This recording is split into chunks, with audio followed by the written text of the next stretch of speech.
Hello! It's alright, because I said something wrong. Welcome back, ladies and gentlemen, boys and MBs. Welcome back to Hellstorm Wargaming. Hope you're doing well. Welcome to this live stream. Hope you're having a good day. Welcome. Didn't cock it up once. Didn't even cock it up once, chat. Let's go. Muted and late. What can we say? Consistently on brand. That's what we say that. It's called being on brand. So welcome in. Hello, my name is Mikey. Thanks for tuning in. This is a Hellstorm Wargaming live stream. We got some stuff to talk about today. And I thought we could cover what's good in Warhammer. What's good in 40k. Because there's not a lot to talk about. Unless you want to start counting from 1 to, I don't know, 500? Maybe. We'll see. How late was that? Maybe 500 seconds. So welcome in. Hello. We're going to be looking at some lists today. We're going to talk about 40k, competitive 40k, because I don't know if you know, I am a professional 40k player, and I'm a professional winner. Okay. I don't know if you heard that this week. It might have been on the little grapevine. It might have been in some bingos, you know what I mean? A professional winner is going to be telling you what's good in Warhammer. Okay, that's the plan today. So let me know who you are, where you're watching from, what's going on today. How have you been? I won't lie, I was a bit worried because I didn't know what to stream about today, because there's not a great deal happening, to be honest. It's a bit dead. And then there was like a leak this morning, and then I was like, am I going to cover that or not? And then I was like, maybe not. And then I was going to talk about Golden Demon, but I feel like I'm late to the party already. I feel like I'm late to the party to talk about Golden Demon and just look at the models, but that would be fun. But I thought we could look at, there's been a distinct lack of Meta Mondays for a little while. I don't know if you've noticed on the old Reddit. Meta Monday is something I used to cover every Monday. But then I kind of moved away from it because it got a bit boring. But I've not done it in a while. So I'm like, I wonder if it's just I was doing it so much or it is just boring. And I thought we could find that out today. So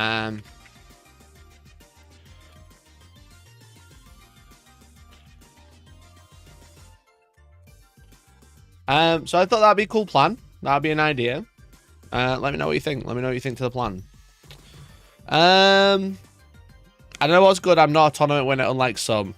I didn't know if my mic's muted though. Wow, rude. Wow, rude. Okay, that's all I'll say. But I thought that'd be fun.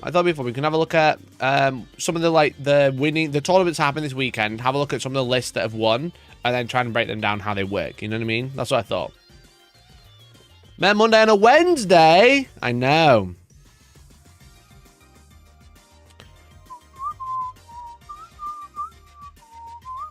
Can you believe Mikey talking about leaks on a Wednesday? The leaks on a Wednesday. Talking about Meta Monday on a Wednesday. I can't even. I'm reading multiple chat messages while talking.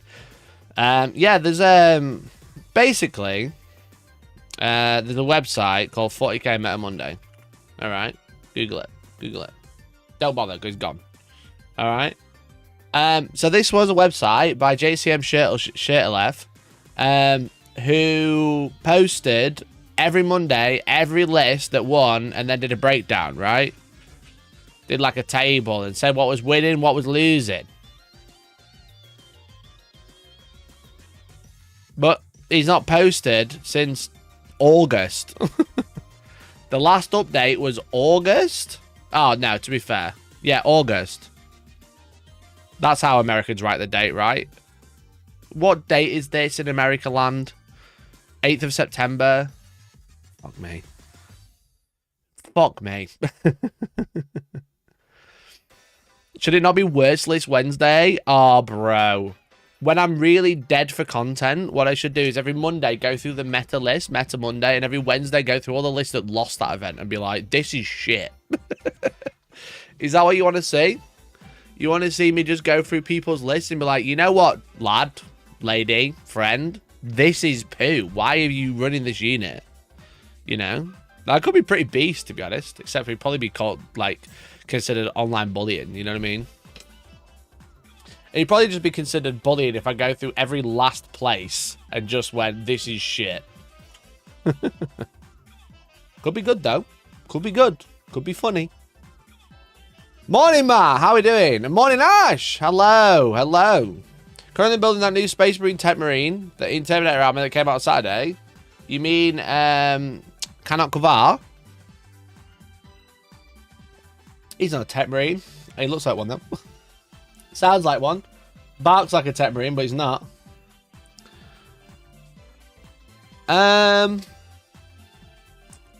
What else? James Stancliffe. Hello, mate. How are we? How are we? How are we? Jack, I think I'm in holiday mode. Do you know that? You know what I mean? I think I'm in holiday mode. I think that's why I'm struggling to come up with ideas for streams. You know, we used to have this thing when I used to work a real job, right? When I used to work in a real company, not like the one I do now, is that like, because I worked at a university, right? It was really fucking laid back. Really, really laid back, right? And it was like, if someone was going on holiday, right? The month before, every day, they'd be like late, not answering emails, you know, just like, not like being ridiculous, but like not doing a lot. And then I was like, have you done this thing? And it'd be like, nah. And I'd be like, oh, okay, it's like holiday mode. And it's like for the month before, they'd be like holiday mode. And I think it rubbed off on me really badly. I'm like, I'm going away in 2 weeks. So I'm like, I'm in holiday mode, lads. What can I say? No streams planned. No ideas, no nothing. Holiday mode. And then the funniest thing is when they came back, for a good 2 weeks, they were like, catching up from holiday mode. So no it'll get done either.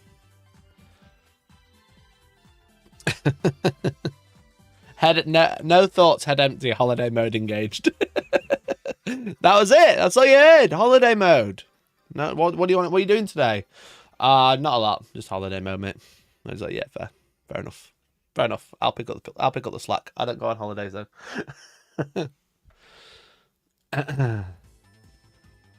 You went even more northern. I just felt back at home, mate. Felt at home. It's weird not having... You know what? The hardest thing... You know, like, being a YouTuber is the hardest job in the world. You know, everyone knows this. That's why everyone should become a member or super chat if you haven't already. Because I'm counting everybody who members and super chats to be in with a chance to win a Crux Terminatus box set. You know, like... The thing is with it is, whilst being a YouTuber is the hardest job in the world, and I do take one for the team if I have to do this job, I think the hardest thing is not having colleagues to fuck about with. You know? You know? It's like not having a colleague in the morning. Chat, are you my colleagues? You know? Would you consider yourself my colleagues? No, actually, I don't need to do that. I want you to see yourselves as people who give me money. That's all I want. I'm joking. I'm joking. What does that make the cats? Oh, they're downstairs eating treats. They don't give two shits about me. They don't give two shits about me, to be honest. Conspirators. Yeah, the cats are conspirators. They just pull with me because they know I give them food, you know? They pull with me because they know I control the food income. They only like me because I give them food, you know? We're clients, not colleagues, if we're taking the work analogy to its conclusion. Fuck, that's so right. That's so true, bro. Oh, I don't like that. I don't know if I like that, to be honest. But you are probably my my clients. But yeah, the cats are just there like, we'll pull with you whilst you're giving us food. If you stop giving us food, you're done for. You know what I mean? We'll not give any fuck about you anymore. I don't really like it either. It's fine.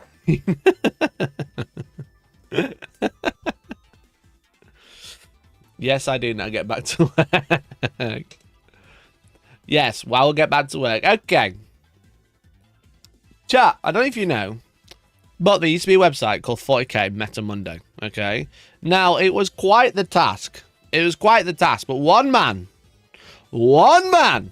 in the face of the world, alone, was single-handedly putting together every event every week and taking every win and every loss and putting it on a table. So dickheads like me could be like, look at the meta chat and it fucked. You know, every single week they did that for a long time, for a long time, you know, and they put together every detachment, every win, every loss, every player, every event, every week. It was quite the task, and they did it solo. They did it solo, alone, and that man was called JCMS, and that man has now wrote a book using an AI cover, which is kind of cringe. However, I'll look past that for now because they were doing the Lord's work. And they haven't uploaded since the 8th of September. So what is the meta? What is the meta now, chat? No one knows. You're essentially a wargaming exotic dancer hoping we'll stuff super chatter members into your G-string. Yeah. What else do you want me to say? So without JCMS, because he's off writing ChatGPT prompts by the looks of it, we don't know what's good in the meta anymore. So I thought we could have a look. It's because I've filtered every single event with more than 5 rounds, and I thought we could have a look at what's winning in each of these events, what's really good, what's doing well, and we could have a look at the list and try and break them down and try and understand what's ticking, what's good, what's good. These are all the 5 rounds events. Now, not all of them have a lot of... Oh, God, there's more. Oh, God, there's more. We're not going to do every single event. We're not going to do every single event, but I thought we'd have a look at a lot of lists. 40k event tracker also has stats, but it's only for the weekend and doesn't have detachments. Yeah, Mike Paul, how you doing, bud? 40k event tracker. What's that?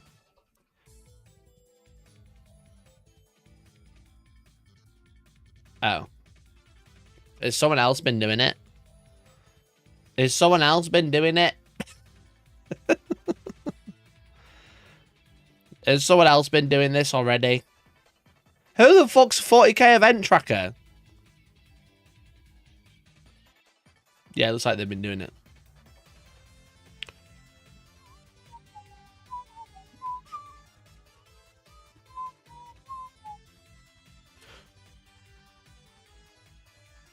Well, thankfully, there's a fill-in now. Instead of Meta Monday, we can use 40k event tracker. Tactical Tortoise does this, though. Doesn't StatCheck do this? Chat. We've talked about this before. Every channel is just copying me. I've done the Meta Monday for years. I've been doing Meta Monday since before Stat Check was a thing, thank you. I've been doing Meta Monday before Tactical Tortoise ripped a video from someone else and got famous from it. You know? If you want to go watch them, cool. I'm going to do the same thing. Cool. Great. Anyway. Anyway, the meta stats this week. This is so much better than the other one. I can actually read it.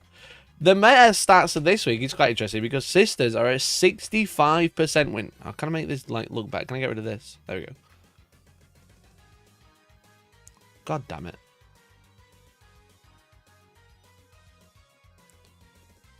And they don't wear G-strings when they do it. Exactly. Exactly, bro. Fucking come in here. And does it XYZ do this? Does XYZ talk about Warhammer? Yeah, probably. It's fucking... What else? There's not much else to talk about, sorry. I didn't realise we had ownership of different things in fucking content these days. You know what else? I had a 1 million view video that was stolen by 7 different channels. Alright? I also had a 2,000 view video that was stolen by one of the biggest channels on the platform. What are you supposed to do? I don't see you defending me over there. I don't see you in the comments being like, Hellstormwargaming did this. No. No, I don't see it either, chat. Mike and his morning coffee. I'm trying, chat. I'm in holiday mode, alright? Fuck off. Anyway, Sisters, by far the best army in the game this weekend, with a 65.1% win rate, which is actually something that we've not seen in a little while, mostly because Meta Monday hasn't been updated. But it's only Adeptus Sororitas and Admech and Tau and Deathwatch and arguably Space Marines that are overperforming, you know. Which is like...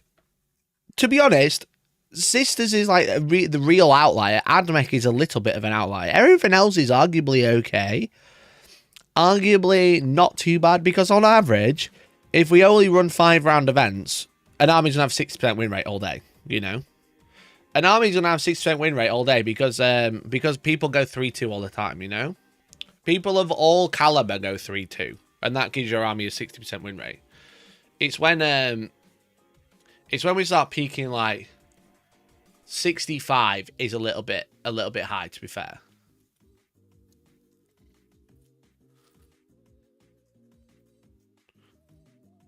Nothing wrong with a good G string. That's true. I'm stuck. My G is stuck on my other string, ironically. Chat.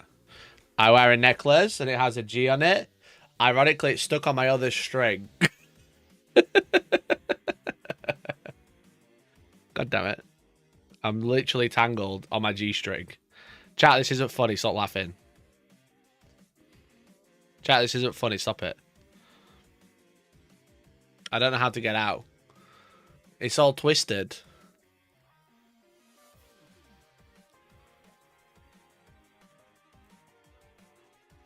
Fuck, come on.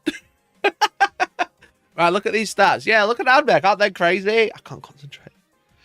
I found a post where JCM stated he started a new job and hasn't had time to do Meta Monday. Are we fucking surprised, bro? Look how much work it was. I'm literally stuck. I can't tell what it's stuck on.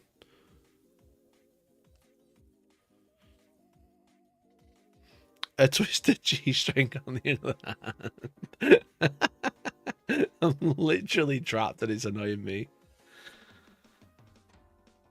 The worst armies this week were Astra Militarum and Imperial Agents. And if you don't really count Imperial Agents as an army, because people playing them, they do it for the love of the game. They don't do it because the army's good. They do it for the love of the game. You know what I mean? Chat, I'm really stuck. I'm gonna take this off. I can't even take it off. I can't even find it.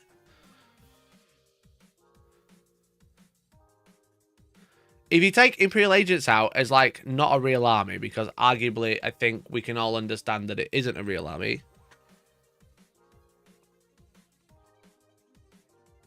How is it... I can see it stuck. How is it even stuck on here? God's sake. Jack, I can't concentrate. I've got to sort this. My autistic brain is not going to let me do anything until this is sorted.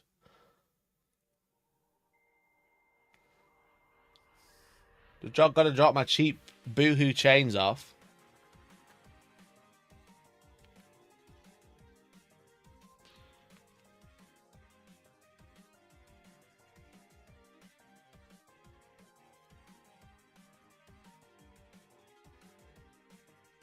Oh my God, I was never getting that off, bro. Bro, I was never getting that off. Look at the state. It's literally looped on with a link. I was never getting that off. Right, okay. That's my necklaces now. All right, okay. Sorry about that. Sorry about that. Right. If you take Imperial Agents out, it's one of the worst armies in the game because it's not a real army because of the fact that Imperial Agents is a bit of a... we've talked about it in the video before. It's a bit of a tax army just so people have to buy a codex. There's only really Astra Militarum and Emperor's Children doing really bad. And without being able to see the detachments, we're just going to have to like gamble and take a guess of like what's good and what's bad. But imagine Astra Militarum are doing so bad. It's probably because a lot of people are trying to run the infantry horde that won LVO a few weeks ago and not winning with it. Because it's not an easy army to play. Definitely not. It's definitely not an easy army to play. It's actually extremely difficult to run that many models and run them well. Because a lot of the time, is people will just shoot you and you will just die. If you don't have the right terrain set up, if you don't position your army in the right place, if you don't like plan for losing units and then putting other units in different places, it's gonna go badly. It's not an army that I would look at, to be honest. It's not an army that I would ever play, just because I don't think I know what to do with it. I think I'm very good when I've got a few assets and I'm trying to get like the most out of them, rather than loads of assets trying to get very little out of them, if that makes sense. You know? So I think that is probably like the culprit of this is probably people trying to run a list that doesn't work very well for most people. You know what I mean? Whereas Admech, again, without seeing detachments, is probably an example of a horde army that people have been able to practice. And we don't have players on here either. You know what I mean? We don't have a number of players, which is a bit of a shame. And not get clocked while time recording device. Yeah, the issue with running horde army is fighting the clock as well. Yeah, exactly. So yeah, so it's like Emperor's Children are on the low end, Astra Militarum on the really low end, but Emperor's Children only a little bit. I would say at the minute, the meta, Sisters had like quite an outperforming week. I would say the meta is in like quite an interesting place. We're at the, ironically, because of where we are in the edition, we are in the end of the edition meta, which is annoying because that's usually the best meta, and it's usually the meta that gets like fucking deleted and ripped out from under our feet when the new edition comes out. Because like everyone's got a codex, everyone's had updates. Drukhari are pretty good. I've untangled my necklaces. Drukhari are pretty good, but they don't look broken. Now, a lot of these events are probably still running old Drukhari, and that'll be the real tell. And the real tell will be what Games Workshop decide to do with rules upcoming with their new narrative thing that they're planning. You know what I mean?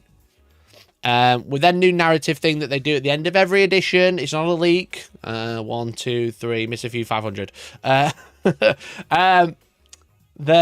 Because they usually, or they have been shying away from releasing like campaign books that adds rules. They've just been adding like models and new ways to play. Like last year they added, or not last year, last edition they added boarding actions.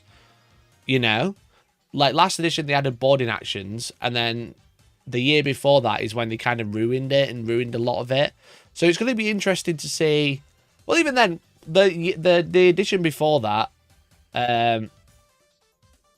no, Second Awakening was 8th, weren't it? Second Awakening kind of ruined it a little bit.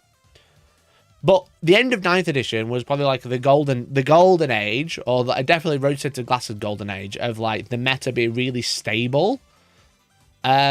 So it's going to be interesting to see what GW do and what they release and how that affects it. Because obviously we've got new Ultramarines coming out, and I don't think that is going to make...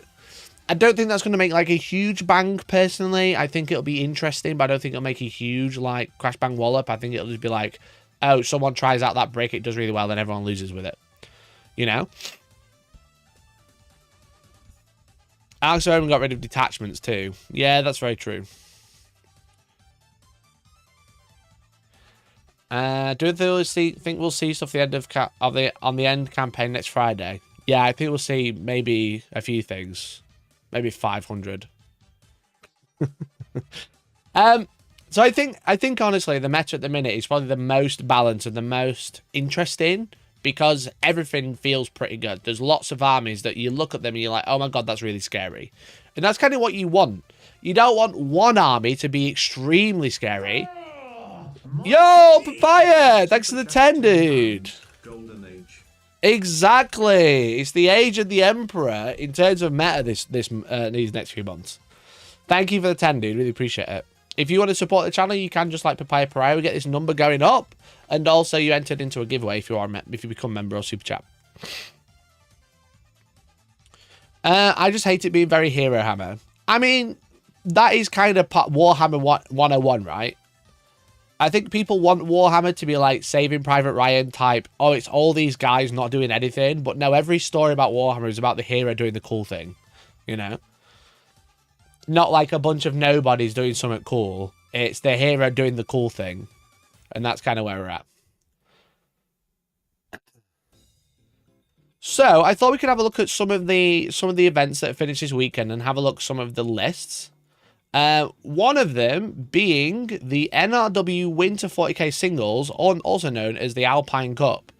Now, this was won by Emperor's Children. However, I feel like we should take everything with a pinch of salt because it was won by Liam VSL on 5-0 with Emperor's Children, with Code 2 the Conceited. Now, ironically, I don't think this is going to be doing anything exciting or different compared to any other Emperor's Children army, except for the fact that it's run by Liam VSL, you know? So he's reading Coterie. Coterie is the one where the one with the pledges, you know, where you go, I'm going to kill XYZ this turn. And if you do XYZ, you get a point, a pledge to the Dark Prince. And the more points that you have to the Dark Prince, the better your army gets, you know?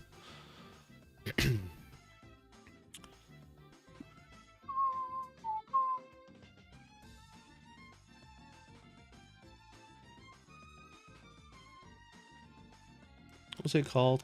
It is called Code 3. Why is it not showing up? So, whilst your warlord's alive, you choose a number, and every unit you kill adds up to that number. If you match that number, you get the points that you pledge. You know, if you don't, you take D3 mortal wounds. If you got 1, you get reroll hit roll of 1. If you get 3, you get reroll wound roll of 1. If you get 5, you get lethal and sustained, and then 7 more or more, you get critical hits on 5s. So this is you get all of these. It's cumulative. So if you get 1 and then you get 7, you get all of it. So you roll on hits and wounds of 1. You get lethal and sustained and on 5s. So they become extremely scary. And the trick with taking Lucius as the warlord, obviously Fulgrim's bad. Obviously Fulgrim bad. But Lucius has a feeling pain. And he has lone operative. So he's a very hard warlord to kill. And he's also a hard warlord to kill if you fail your Code 2 of Conceited. Because if you lose your warlord, nothing else happens. That's it at the end. So he's running Lucius, he's running 2 Demon Prince with wings, no upgrades on them, which is quite interesting. It looks like he's saved his points for more units, to be honest. Double Inferno Cannon, so these are just really good because the impact hits, they roll a number of dice equal to the number of wounds they have remaining, and just do mortal wounds, which are obviously great. You got Lord Exultants, 3 of, having the best time. 3 units of Infractors, and then 2 units of 5 Tormentors. So not a lot of not going any big infantry. I don't think you need to. But like obviously the Infractors are really good. You've got Sticky from the Tormentors. You've got the Scout from the Infractors. We've got 3 Flawless Blades, which is interesting. Maybe they are running with Lucius. They're good ablative wounds for Lucius, or they could just run solo. You know what I mean? They're not bad. They're okay. They're actually relatively cheap for what they are. They people use flawless blades and send them into something big because they crit on 3s and wound everything on 3s. But also they're just kind of good at killing little stuff, you know what I mean? Because they got a bunch of attacks and the 2 damage. And they don't wound it on wares with a 3+. And then we've got 3 units of 6 noise marines, the mainstay. And then we've got a unit of spawn and then 2 chaos rhinos. So the trick is with the rhinos is that you can put infractors in them to give them scout. And then the infractors scout forward 6. And then the infractors can get out of the rhino. And then the noise marines can get in the rhino in the same turn. And then the rhino can then move, which is actually really good. If I explain it with MS Paint, it'll probably make more sense.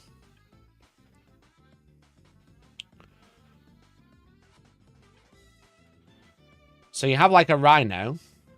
No, I did that one.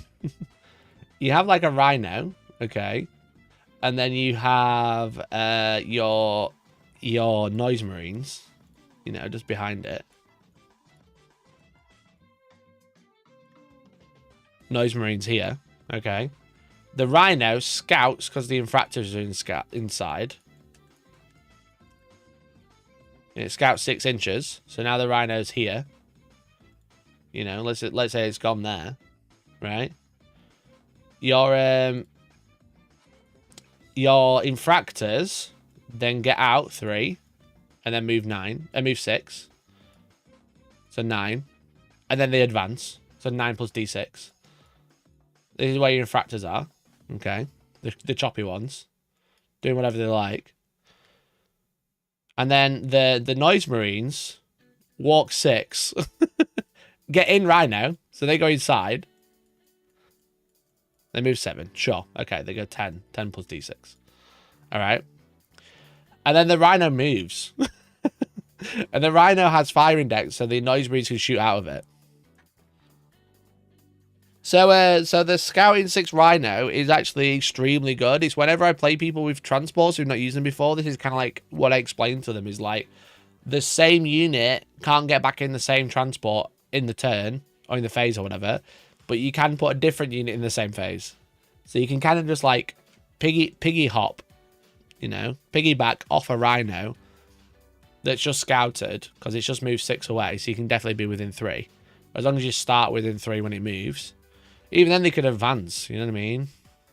If they move 7 or whatever, or you could advance. So you can always end within 3.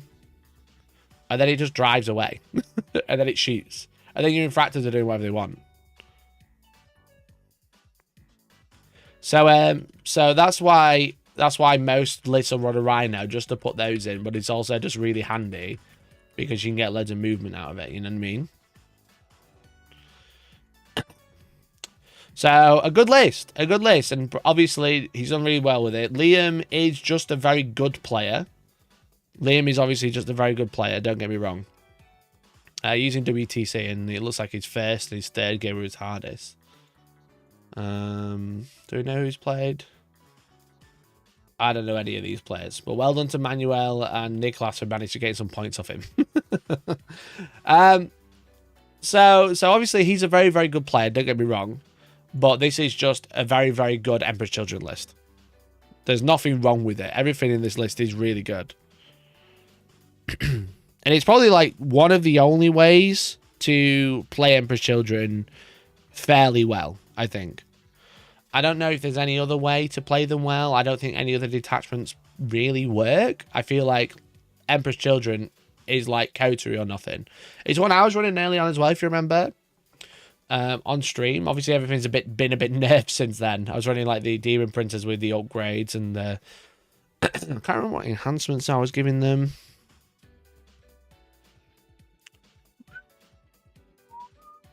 Oh, that was it.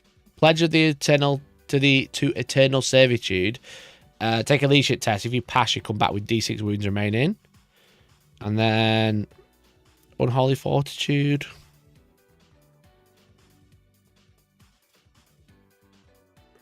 Yeah, you can auto pass something as a 6. A hit, wound, or save. So just keeps things alive or makes them more damaging. So, shout out to Liam. Great event win. Good job, mate. We had, we'll not do 30, we'll do slightly more than 30. 36. What won this 36-man event? Well done to Sam with Adeptus Sororitas. So our first Adeptus Sororitas win. So I will say this is probably the army that I don't play or don't know as much. I'll be honest, chat. I won't lie to you. I am definitely less versed in Adeptus Sororitas because it's an army I don't play. So I won't be able to give you as good of a breakdown on it. But each time an Adeptus Sororitas model from your army makes an attack, add one to the hit roll. If it's below starting strength, add one to the wound roll, which is a great detachment ability. Definitely. It's got Astrid and Thurga, Dialogus, Hospitalia, Junith, Minotaur Priest who's Saintly Example. So Saintly Example is when the bear is destroyed, you gain D3 miracle dice instead of 1, which is quite cool. Morven Val and the Palatine through suffering. Oh, that's the add one to attacks and damage and the bear's melee weapons. If the bear has lost a wound, add one to the attack strength and damage instead. So when they've lost a wound, they're below starting strength, so they're also going to be +1 to hit and wound as well. Which is obviously pretty beast, to be honest. Sorry, they've got to be below half a +1 to wound, but +1 to hit naturally. If below 1, if they take a single wound. You got Double Rhino, you got Arcos, you've got the Celestin Sacristans, which is nice to see these make a return. These were really, really broken when they first came out. And then they kind of fell off a little bit. And it's nice to see them back. You know? They're pretty tanky for a toughness 3 model.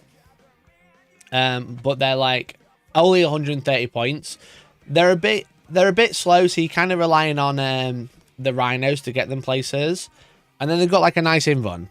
But other than that, they're not like amazing. They're just nice because they have the invuln. They have a 4+, and their ability is if they have a character attached, they subtract 1 for the wound roll. So they feel as very similar to roll to company heroes. They can obviously have the choppy Palatine attached to them to get them up there, to make them do a bunch of damage and keep them alive and get them in the grill. But they're relatively cheap, only 13 points a model for a 4+ invuln. Not bad in combat, to be honest, with the melee weapons. They've got the Anointed Halberd, which is sustained 1, but 1 damage. You've got the Hollowed Mace, which is lethal with 2 damage, or the Spear of the Faithful, which is 2 damage as well. It's from 5. They're pretty decent.'re quite cheap as well. So Paragon Warsuits, we know what these do. They go with Val and they just shoot the shit out of shit and then they just punch stuff. Usually the way people play these is they put them in strat reserve because the Warsuits can be, again, the thing is with Sisters is nothing's very tough. Everything is glass cannon. So being able to protect it and get it into threat range is like the important bit. It's not a case of just walking these up, shooting everything. It's kind of arrive from strat reserve, which is a great tactic with them. Then to shoot something, charge something like at the home field, be like a good distraction while the rest of your army is still moving forwards. Because the only way I've ever seen Sisters played is kind of like stage early, drop on Val and anything else that you can drop on them, like your jump pack units and stuff. And then they're the distraction while the rest of your army kind of like closes the gap. You know what I mean? So Paragon's just great. Again, with Val all the time. Reroll, it's like rerolling hits and wounds or something stupid. They've got 2 units of Retributors with multi-melters, so they're your anti-tank threats. 3 units of Retributors, sorry. Some Sanctifiers, which is the new unit. I think these are just really cheap, to be honest. Let's have a look at the Sanctifiers. Let's have a nosy. For the Adeptus Sororitas, while it contains Minister and Priest, the models have sustained hits 1. And after this model performs an active phase, you can gain a miracle token, miracle dice back, which is cool. They have the Holy Fire, they have Meltagun, Flamer, Hand Flamers, Plasma Gun, and then melee they've got Burning Hands, which are actually pretty fun. 1 attack, this is from the guy who's like flying. Strength 6 -2, 3 damage with Dev Wounds, which is pretty funky. And then you got the Death Cult as well, so giving them sustained, okay. And then the Minister and Priest itself will have sustained as well. I just think these are relatively cheap, to be honest. I don't personally see them doing a load, but maybe I'm wrong. Again, this is the army that I'm less versed with. So shout out to Sam. Well done for winning with Adeptus Sororitas with Hallowed Martyrs. Probably the, again, one of the, I think the problem is with the meta we've got right now is the meta feels very balanced and everyone feels like they've got something to play with and every army can win. But I think the detachments are basically decided outside of like Space Marines, you know what I mean? Space Marines have their detachments all over. They can kind of run anything they want. With everyone else, it kind of feels like you have a detachment. If you're not running that, you are falling over. So, at this event in Australia, they had Oktoberfest 2025, which was won by Death Guard. Shout out to Josh Woods. Virulent Vectorum. So, again, the detachment that people run. There's the Mortarian's Hammer is, again, one of those like interesting ones that you might think about. But Virulent Vectorum is the best one. It's the sticky objectives, etc. So, you got 2 units of Biologists. They're obviously insanely good units. So, these are the grenade guys, but they don't really do grenade guys, because what they do now is you just get lethal hits, and you get lethals on 5s instead of 6s. With Malignant Plague Casters, they actually cause you to have sustained as well, and you can attach these two models to the same unit. Bringing Death Guard to Oktoberfest, shaking my head, yeah. So the Biologists and the Malignant Plaguecasters, for 120 points on the same unit, you can give them lethal and sustained on Plague Marines, which is obviously great. So we got Mortarian. Mortarian doesn't come up that much. He's not like a necessity, but he's pretty good. Something that was pointed out to me, do you know, last week we got that,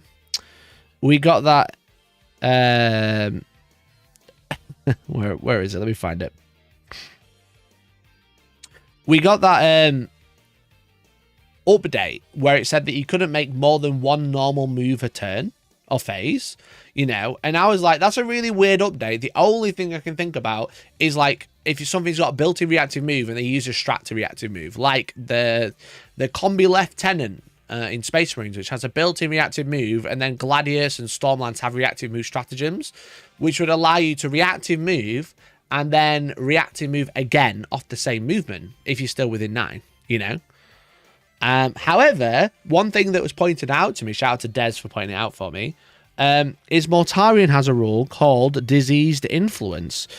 Just after an enemy unit ends a normal advance or fallback move within 9 inches of Death Guard unit is within 6 inches of this model. If that Death Guard unit is not within engagement range, you can make a normal move up to 5 inches.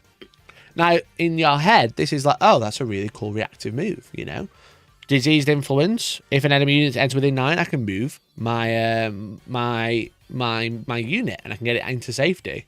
However, it was pointed out to me that since this isn't during your turn, if you moved, can't do it anymore.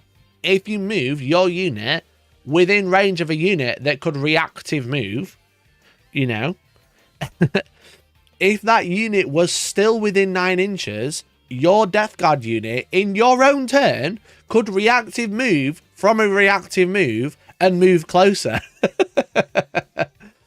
Because as long as they ended, essentially, if you've got like Mortarian here, and you've got your like Death Guard unit here, and this is where they finish the move, you know, and let's say the enemy's yellow, you know, and they go, I'm playing Stormland, so I'm like, right guys, I'm going to reactive move 6 inches, you know, and now they're here. In the Death Guard player's turn, as long as this gap is within 9 inches, the Death Guard player can move here and then reactive move 5 inches again. Didn't they update the rules last week? That's what I was saying. A normal move, yes. A normal move. However, as Mike Porter has pointed out, which is why people are going crazy for for the new Kato Sicarius, if this Death Guard unit doesn't normal move and advances instead. Now, let's say, I don't know if there is a way, I can't think of it off the top of my head, advance and charge. If they advance and then they reactive move, okay, The diseased influence can then still make a normal move. It can still react 5 inches as long as they make a normal move. Because the update basically says that you can only make a single normal move per phase. However, as the rules are written, if the Death Guard unit advances and forces the unit to reactive move, as long as they are still within 9 inches of this unit, they can then make a normal reactive move in the opponent's turn. So can Cato Sicarius, because Cato Sicarius has a similar rule of, like, if you end within 9, you can make a normal move of 6. Because every reactive move stratagem has in your opponent's turn, but Mortarion and Cato Sicarius don't. And there's probably a few other ones that also don't. So that's something to watch out for. If your opponent makes an advance, they can technically reactive move and make a normal 5-inch, 6-inch move in your turn, or their turn, you know. So the Death Guard can go from moving 5 plus d6 to 5 plus d6 plus 5. That's a 10 d6. Combi Lieutenant isn't locked to opponent's turn. The stratagem is though, right? I think. Let's have a look at Combi Lieutenant.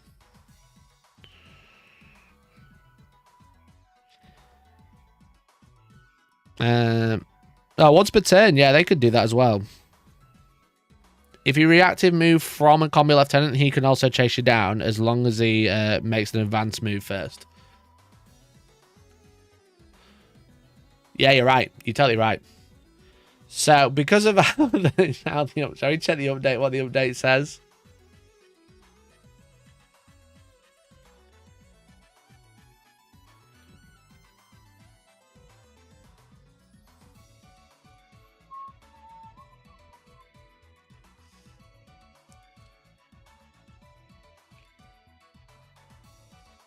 So here, the whole idea with it is this FAQ says a unit cannot make more than 1 normal move per phase.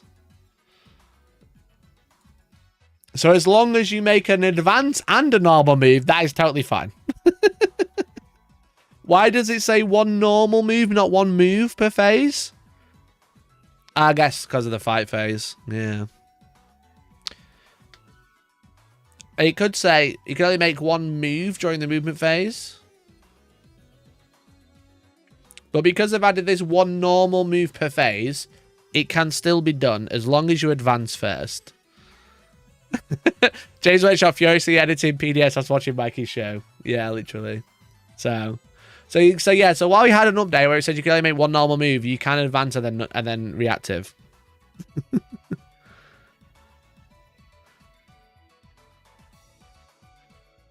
This also affects that 1 challenger cards that lets you move after shooting. If you have more than 1 shoot ability, then use the strat. No, the challenger cards are real anymore. Yeah, what are challenger cards? I don't even know what they are. So maybe with Mortarion, he was advancing and then continuing to move. Is there advance and charge in the Death Guard attachment? I don't think there is for Death Guard, but if there was, it'd be funny. It would be funny if there was, but I don't think there is. Anyway, so Tallyman, great home objective. Grab some CP by rolling 7s. We got 2 bricks of Plague Marines for the characters, as we've already mentioned. 2 Rhinos for the 2 units. Chaos Spawn. 2 floated bloat drones with Plague Spitters. 3 heavy blight launcher ones. And then Poxwalkers. Fairly standard list. No Demon Prince. No Death Shroud. Huh. Went for more bloat drones. They are kind of annoying to kill, the bloat drones, to be fair. Huh, interesting list. Yeah, no, Death Shroud is interesting, but I guess once you put Death Shroud in, you lose like 2 units. So well done to Josh with the old Death Guard. Well played, mate. Well played. I hope you got to double move your your Plague Marines. What else do we have? We had October Spellen. Oktoberspielen.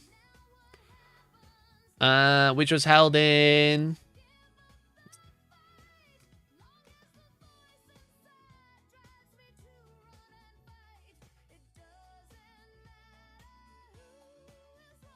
It doesn't want to say.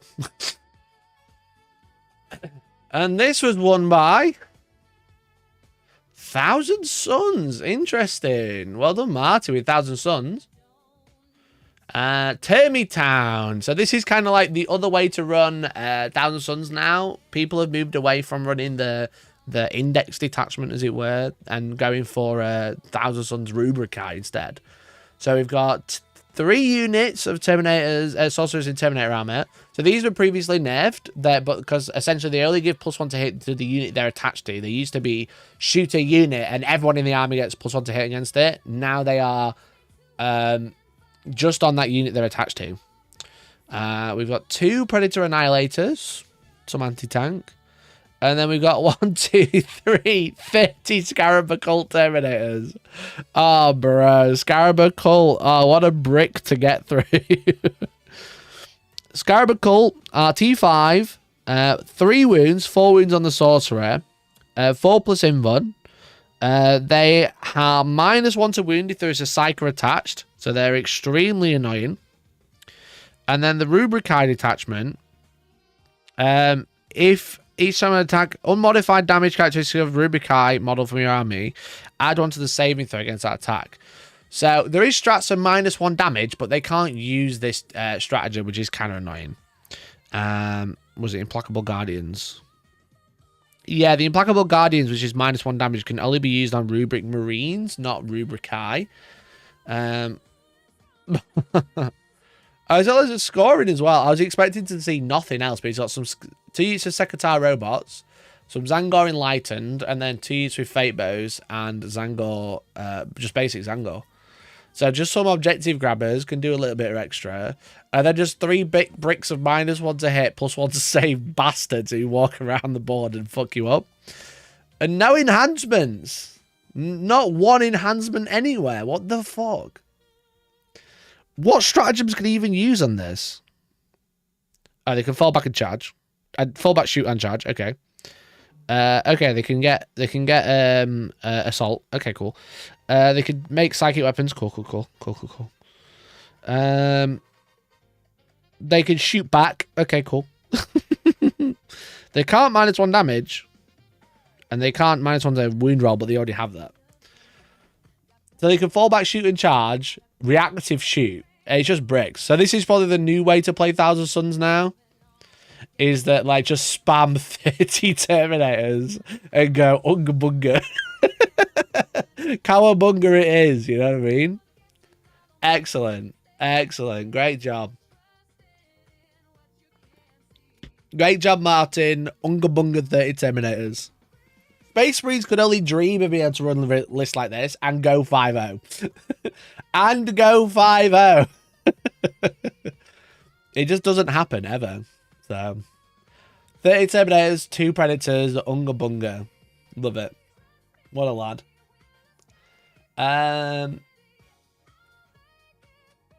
Okay. We got Team National Championship in Italy.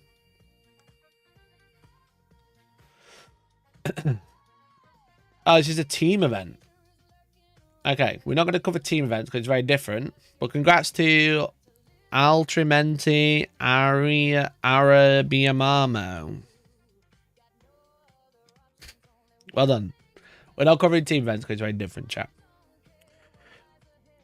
Mind blow, you can run 30 Terminators with characters and have still so much support. Yeah, because a lot of the support is quite cheap, you know.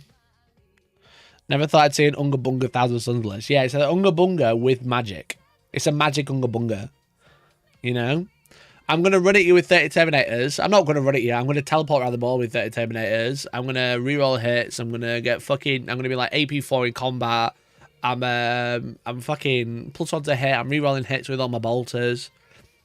It's a bit Unga Bunga because it's 3 bricks of 10 that are -1 to wound that shoot back. But also, it's just like, there's so much with it. All those extra units can do so much of the army and just like, you know, screen, etc. So,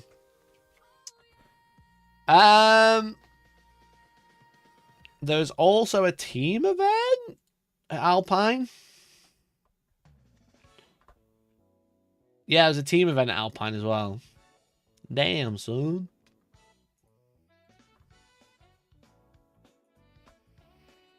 Four dedicated anti-tank units, a screening unit, and 2 bow squads. Yeah.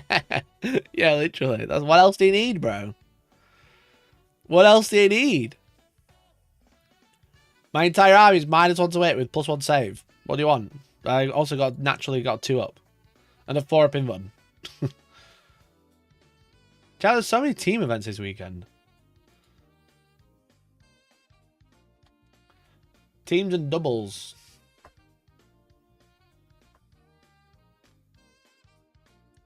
There's another team event, Saffron Slam as well. There was Battle of Britain.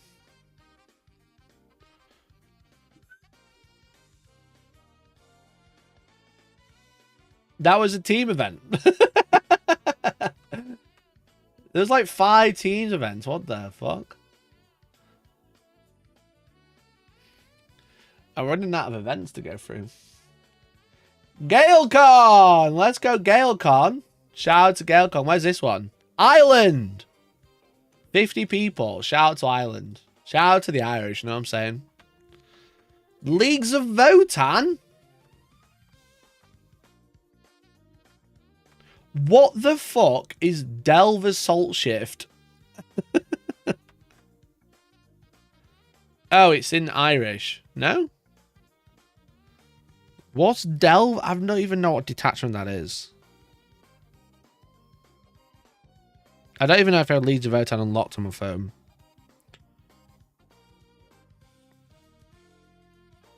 I do. Chthonian Berserks have the deep strike ability. Chat, I've never seen this. I've never seen this one. I didn't even know it was a thing. Maggie Thatcher, I'll fight you.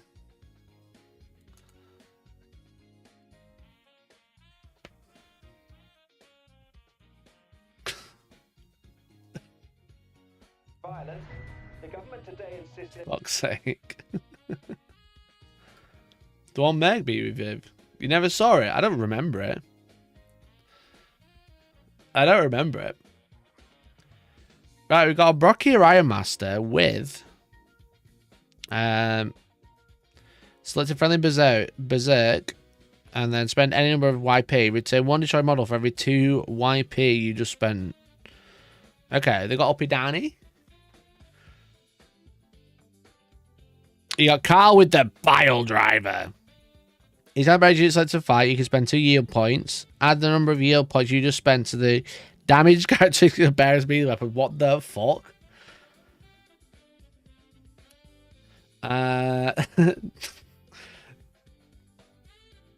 Wait, 1, 2, 3, 4. Wait, Chthonian Berserk's a battle line in this detachment? What the shit? What the fucking bricks? That's insane. Right, he's got 30 berserks, sure. Why not? We've got a carrier.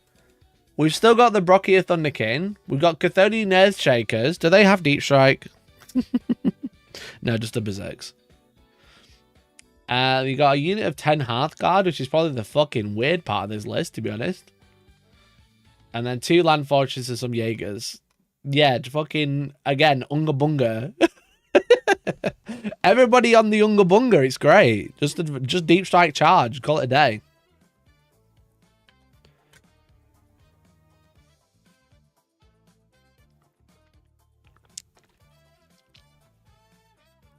Dreadnought and Berserks are just really good. They're a little bit worse than they were, but the fact that you can take them... I just realised I spelled Berserk wrong. Berserks. Bearing in mind they're a little bit weaker, but they still have a 4+ for no pain. And they have fight on death. And if they shoot something with an explosive, they can turn off Overwatch. Which is obviously really good. They just have to shoot with their fucking tunneling gun. The Mole Grenade Launcher, which is indirect, strength D6 shots, strength 5 -1 1 damage. But they just need to hit. So they're hitting on 6s. But it's not bad. Well done to Paul. What a fucking deep striking berserks. Yeah, I never thought I'd see the day. It's spelt right. I thought berserk.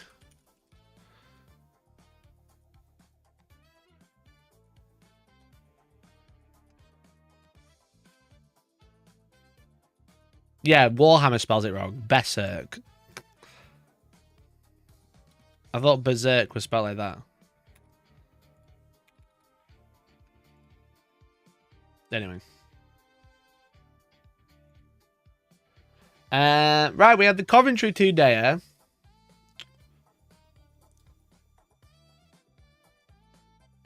Who was won by Tony. I don't think I know Tony.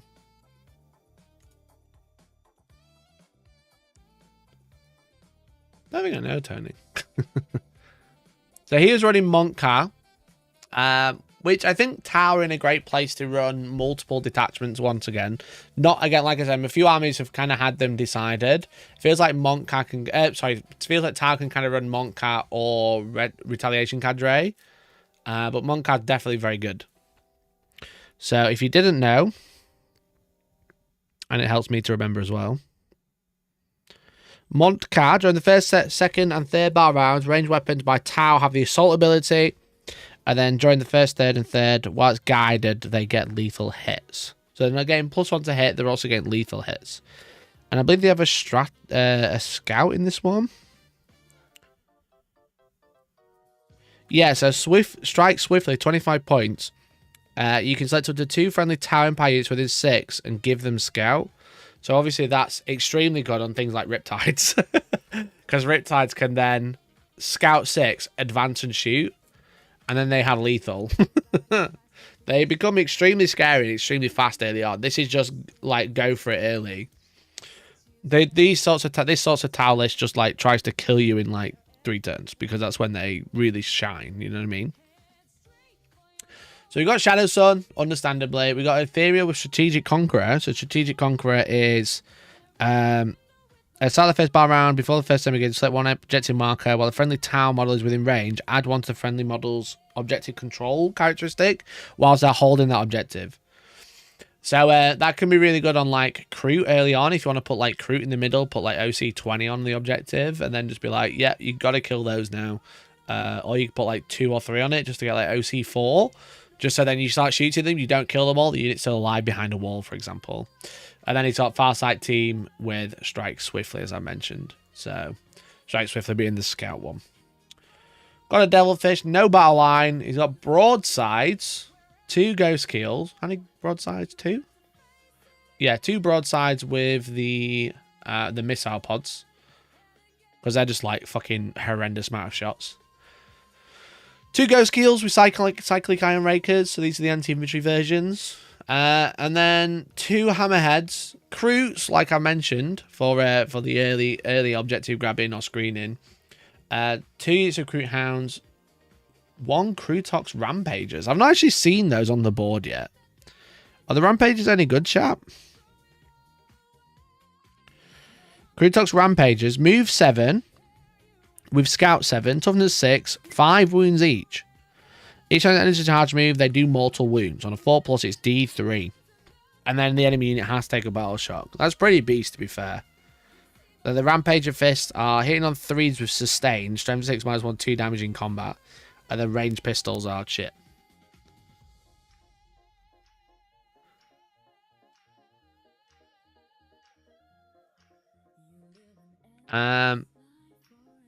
Yeah, they got the Blood Crusher, the old Blood Crusher impact hits. So on a 4+, each the unit takes D3 mortal wounds, and then they take a battle shock if you lose a model. They're really good. They're good. 170 points is a little bit pricey, but for what, 30 wounds? That's a lot to get through. You know, no invuln, and only a 5+ save. That's not great. But that's a lot of wounds to chew through early on in the game. You know what I mean? Then we've got a Pathfinder team as standard. 2 Pathfinder teams. 3 Pathfinder teams. 1 Riptide. And then some Vespid. So he's going for the Hammerheads for the anti-tank. And then... I don't know what he kills infantry with. Cyclics? Broadsides kill infantry. It's points to lose that makes them work. You jail and force a lot of allocation of damage to clear them. Yeah, exactly. What keywords do they have? Mounted, so they're just bikes. Oh, one sec, chat.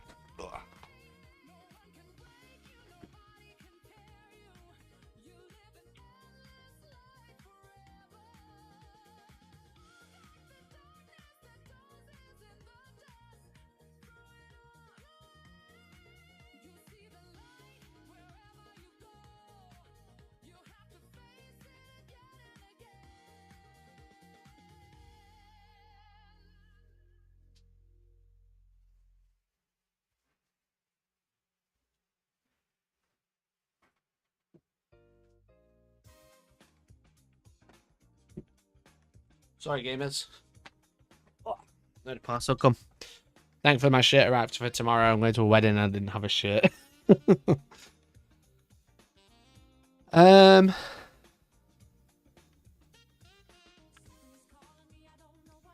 Right. So, looks like broadsides are they doing all the anti-infantry.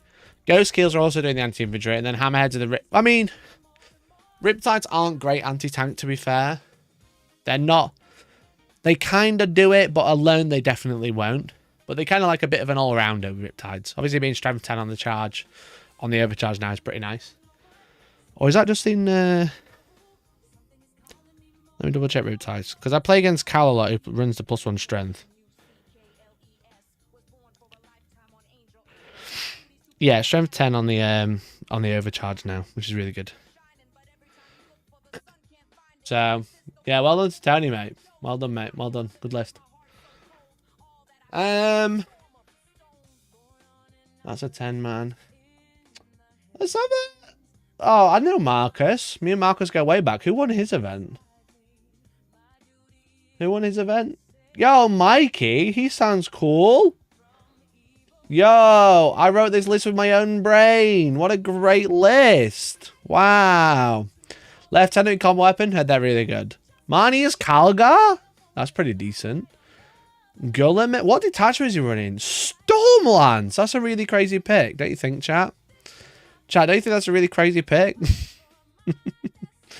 Anyway, I'm moving on. Well done, Mikey. Shout out to Mikey winning that event. Great job, mate. Great job. Oh.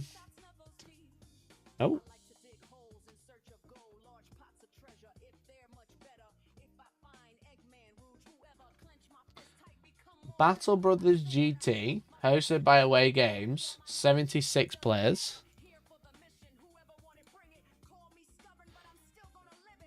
Tyranids won. Holy shit. Invasion Fleet. What year is it? Chat, what year is it? Invasion Fleet won an event? Invasion Fleet haven't won since they came out. Okay, fair enough. I've got to remind myself what Invasion Fleet does. The Southwest Barrow has like one hyper adaptation to be active. Each time a model attacks infantry or swarm, you get sustained. Each time you attack a monster or vehicle, you get lethal. If you attack characters, you get precision on a critical hit. It's a pretty good one, to be fair, because you can just choose what you're going against. Going against knights, take lethal. Take lethal. If you're going against loads of infantry, take sustained. Death Leaper, we got a Hive Tyrant, Neuro Tyrant, which is obviously good, triggering that battle shot, deny loads of primary on the clutch turn. Hormagaunt, Termagaunts, Biovores for actions, etc. Not actions like engage and cards and stuff like that. 3 Exocrines, 1 Horospex. Fucking hell, what is a Horospex again? Fucking hell, I've not seen one of them in ages.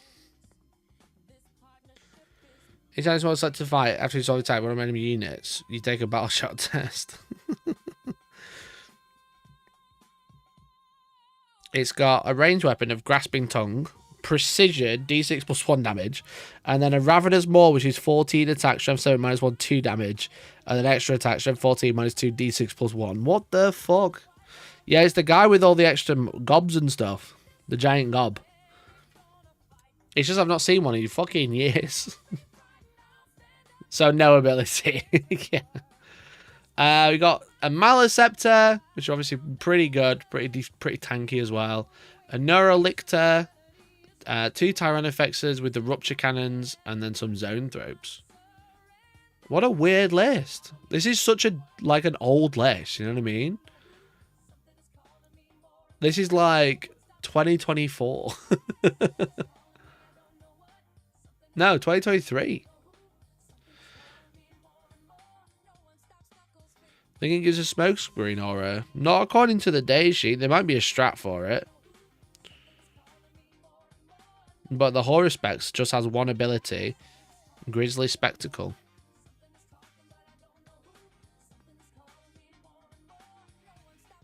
Quite cheap though. T11, 14 wins or 125 points is really cheap. That's probably why he's running it. Yeah, you're thinking of the Psychophage. The Horror Specs is the older one. This one.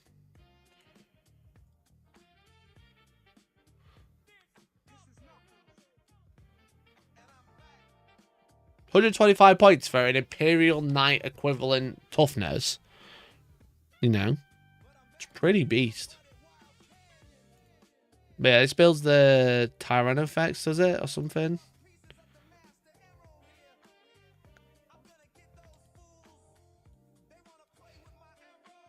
No, it builds the Exocrine. Crazy list.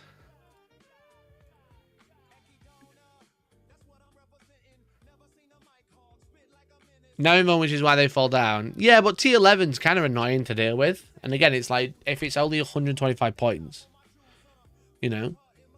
Most times it'd scream, cry, throw up for a T11 unit at 125 points.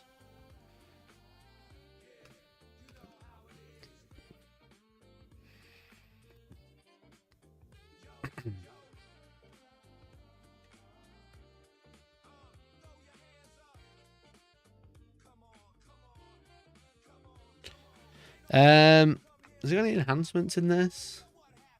No. What a weird old list. Well done, Ryan. Great job, mate. Great job. We got Rumble on the Rivers.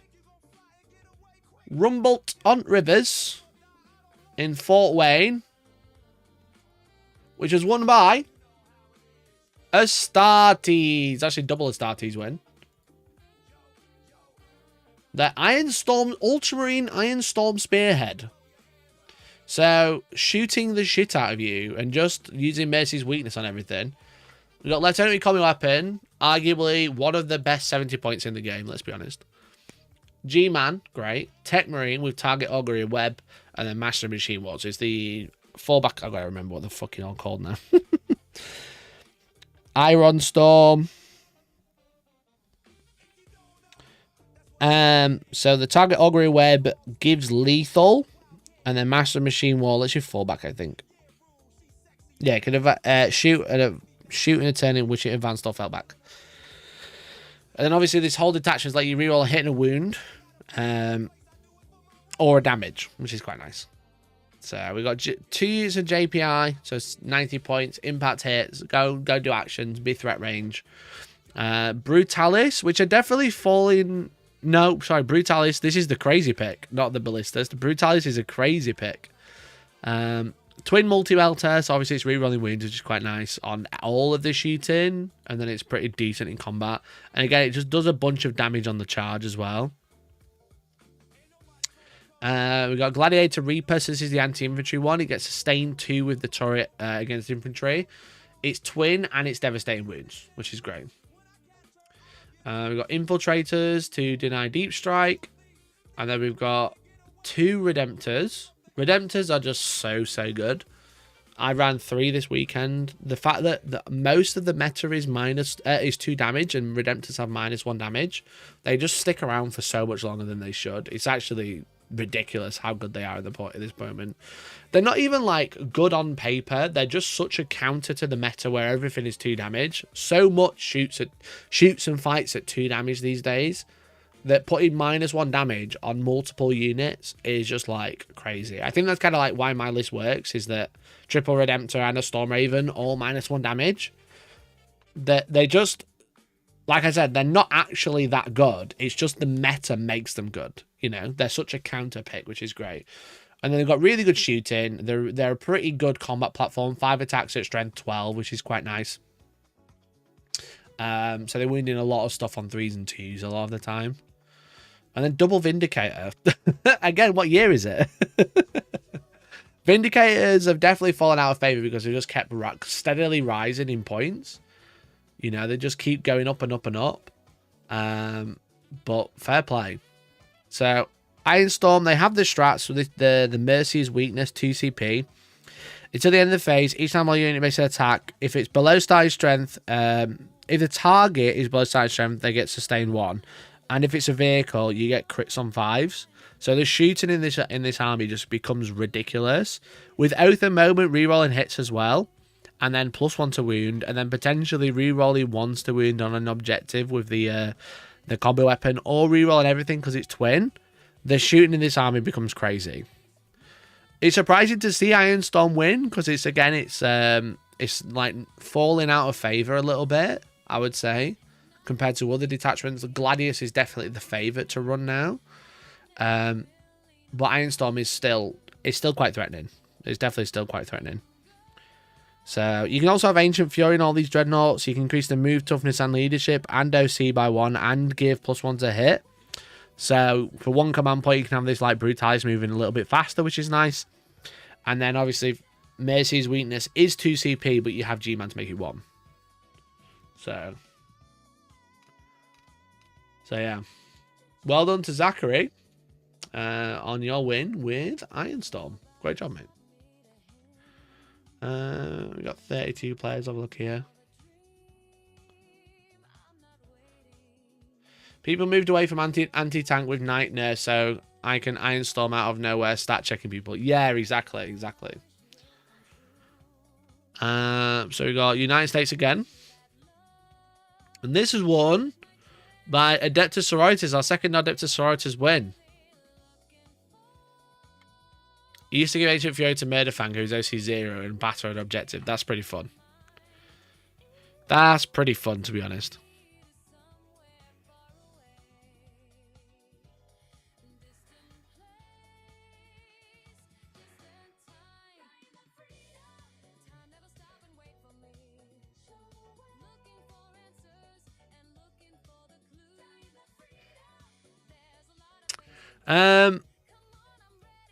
So this is Champions of Faith, which is, again, Sisters are probably one of my weakest knowledge armies.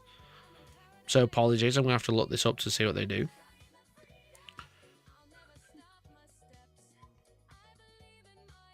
That's Champions of Corn. Champions of Faith. In your command phase, select up to 3 Sororitas units, including units that are embarked within transports, until they start your next command phase. Those units are righteous. You add 1 to the move, improve the leadership by 1, and improve the weapon skill, blitz skill characteristics equipped by Battle Sisters, Celestins, Sacrosancts, and Paragon Warsuits by 1. And while Celestins, Sacrosancts are not battle shocked, add 1 to the control characteristic of models in that unit. So they're all OC2.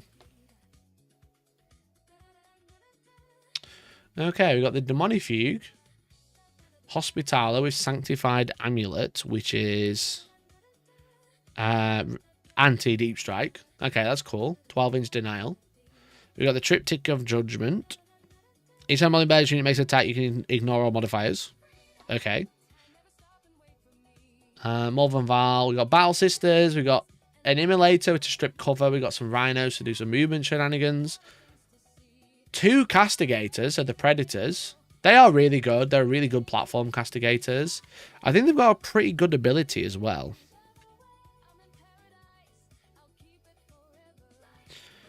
Their ability is, after it's shot into the turn, each time a friendly Sororitas unit makes an attack, you increase the AP by 1. So their ability is pretty decent, especially because you can make melters -5, etc. And you got 2, so you can do it to 2 different units. You can't stack it though.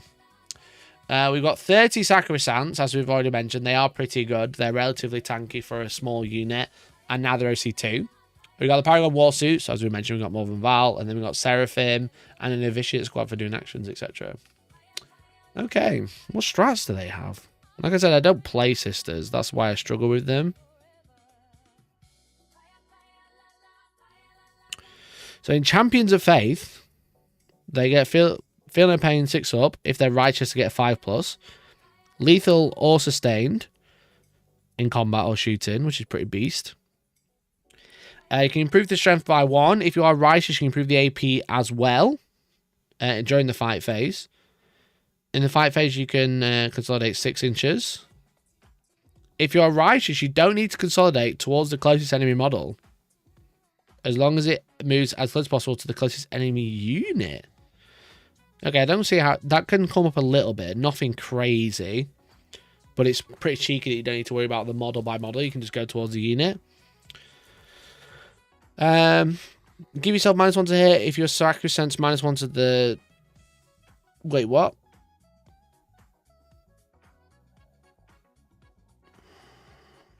Oh, you can make yourself -1 to hit and make another sacrosanct unit -1 to hit as well, as long as they're not battle shots. And then fallback shooting charge. Cool. Okay. Yeah, interesting. Interesting to see Sisters running multiple detachments. Like I said, Space Marines is probably the one that can do it. Not many other armies can. So well done to Trevor on your 5-0. Appreciate you.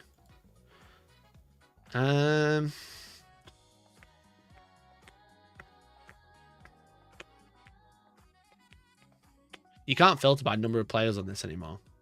There's events with 2 people registered. I'm like, no, I'm not covering this. We got RCM Knight of the Wolf, won by Justin with Adeptus Mechanicus. Is it a Swarm? Robot Chicken Part 2, Buns of Steel, it's called. Halo Screed Battleclad. Again, one of the few armies I don't play, so my knowledge of these is going to be lacking. So in your command phase, select 1 or more Adeptus Mechanicus units from your army. The maximum number of units allowed will be 2 in Strike Force. It's the Halo Override. Oh, it's the Grotmus detachment. Interesting. So +2 move, +1 toughness, advance and charge, and then stealth. So we've got Belisarius Call, great unit. We've got 2 units of Rangers, the Dune Rider, the Transport, and then Iron Strider Ballistari, 6 of. So these are the chickens with the Cognis Lax Cannons, which are obviously pretty beast. What they call Iron Strider. So the Iron Strider Ballistari have the Cognis Cannon, which is 2 shots, strength 12, -3, d6 +1, twin linked with sustained as well. You hit on 4s, but sustained is great. Obviously, you got Belisarius Call, which can mitigate a lot of that, which is pretty decent. We've got the Sky Stalkers with the Flechette Carbines and the Tasers. So these are the flying ones. I think these are the ones that the move.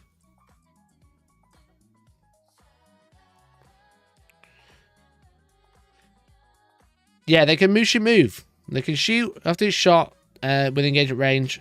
As long as they're not within engagement range, they can normally move 6, or they can move up to 12 if they're wholly within 6 inches of a battle line unit. So they can kind of deep strike and then move 6 towards you and screen and block you in. It can jail you a little bit.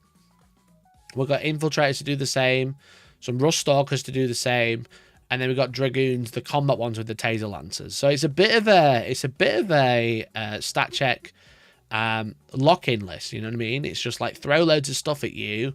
I've got like a couple of units that can do whatever they want, but we got the Doom Rider, the Sky Stalkers, and all the infiltrators to lock you in early on. Stalkers early, and then the Sky Stalkers. And then we've got like all of these like fucking chickens and dragoons just nailing you from afar and then getting in and doing the same. Because the dragoons are like kind of annoying to deal with. They're toughness 7 with 7 wounds, and they come in units of 2. They're like massive bases, so they can really screen out. They can advance and charge, which is pretty fun. And then the Taser Lancers are anti-walker 2+, sustained 2 with lance at strength 7 -2 damage. So it's only 2 damage. So against, like, for an example, dreadnoughts or whatever, they're like not that great. But they just like lock you in. They're just like annoying. You know, and then wounding that stuff like that on 2s with sustained 2. Again, there's so many ways you can mitigate the fact that they hit on 4s. But sustain 2, it's just like, yeah, it's just like, here's toughness 7 with a 5+ invuln. Get through this. And then if you do, I've got wave 2. And if you do, I've got wave 3. And if you have done that, well, I've already won because I've scored way more points than you now. So it's just a bit, the way Admech play right now is just a jail list. And they got stuff to like I said, the detachment, Halo Screed. It's just like, oh, I've lost it.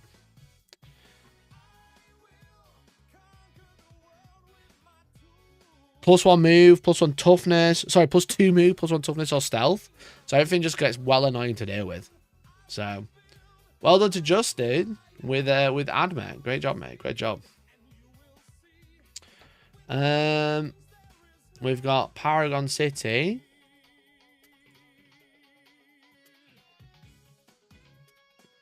Which is won by Custodians?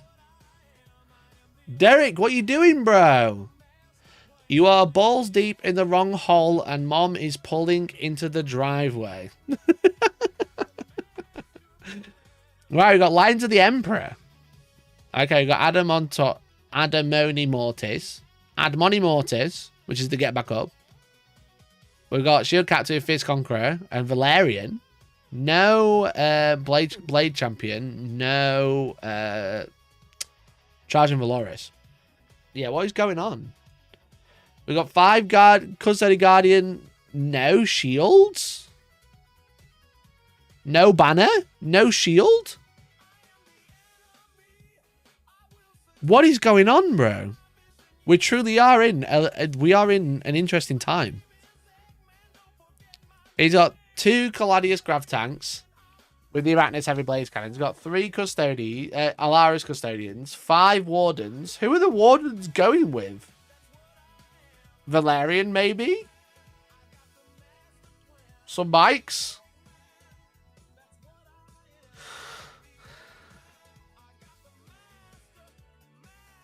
What is going on? Yeah, so Valerian will go with the Wardens, because I think he gives -1 AP.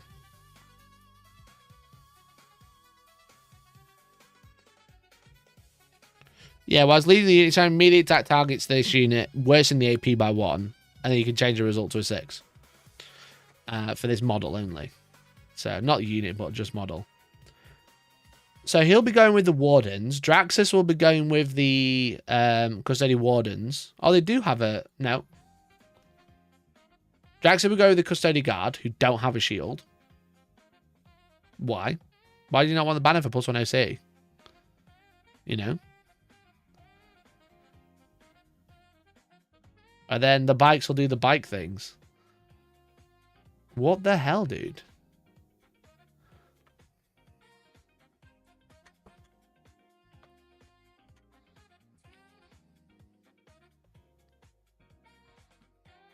What a weird list. What a very, very strange list. It's like Uncanny Valley. It's like very similar to a good list, but it's like not got the stuff that you would expect. You know, like the Blade Champion or Charger Valoris.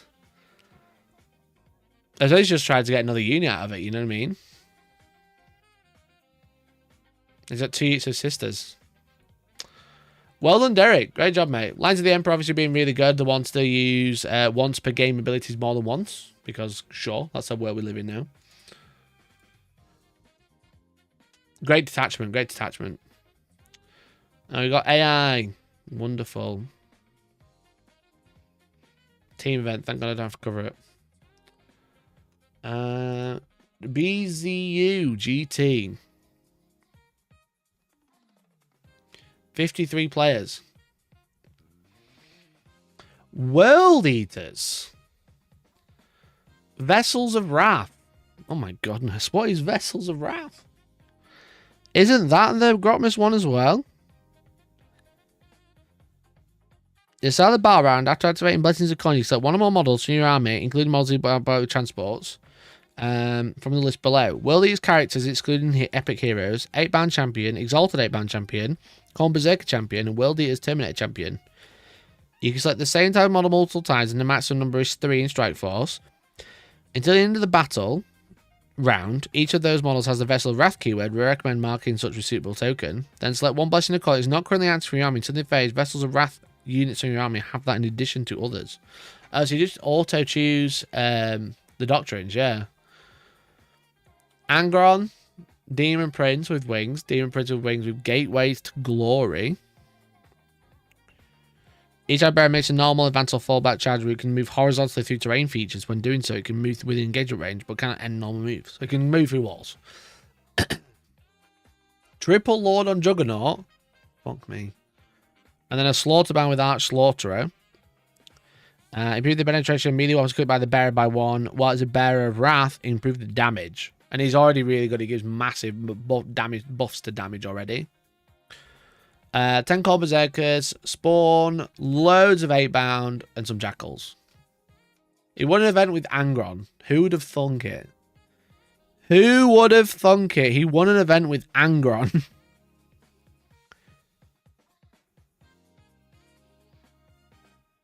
Hero Hammer World Eaters. Yeah, big time. Big time. So you can improve the AP of all models by 1, as long as they're not a character with core berserkers. You can reroll wins against vehicles, which is obviously something that World Eaters kind of struggle with, I would say. You've got sticky objectives. If you're killed in combat, anyway. Or no, you kill something in combat, you give it sticky. Bigger desperate escape. What else can you do? Force of Blood Surge. Even though you're not Corn Berserker, you can do it with a Demon Prince. And then -1 to run the wound roll.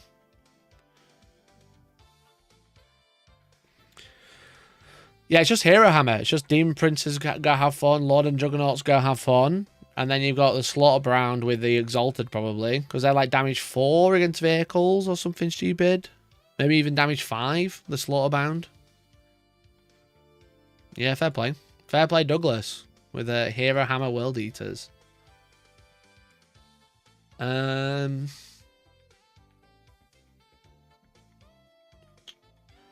Dicing Death. 6-round event. Oh, I clicked on the wrong thing.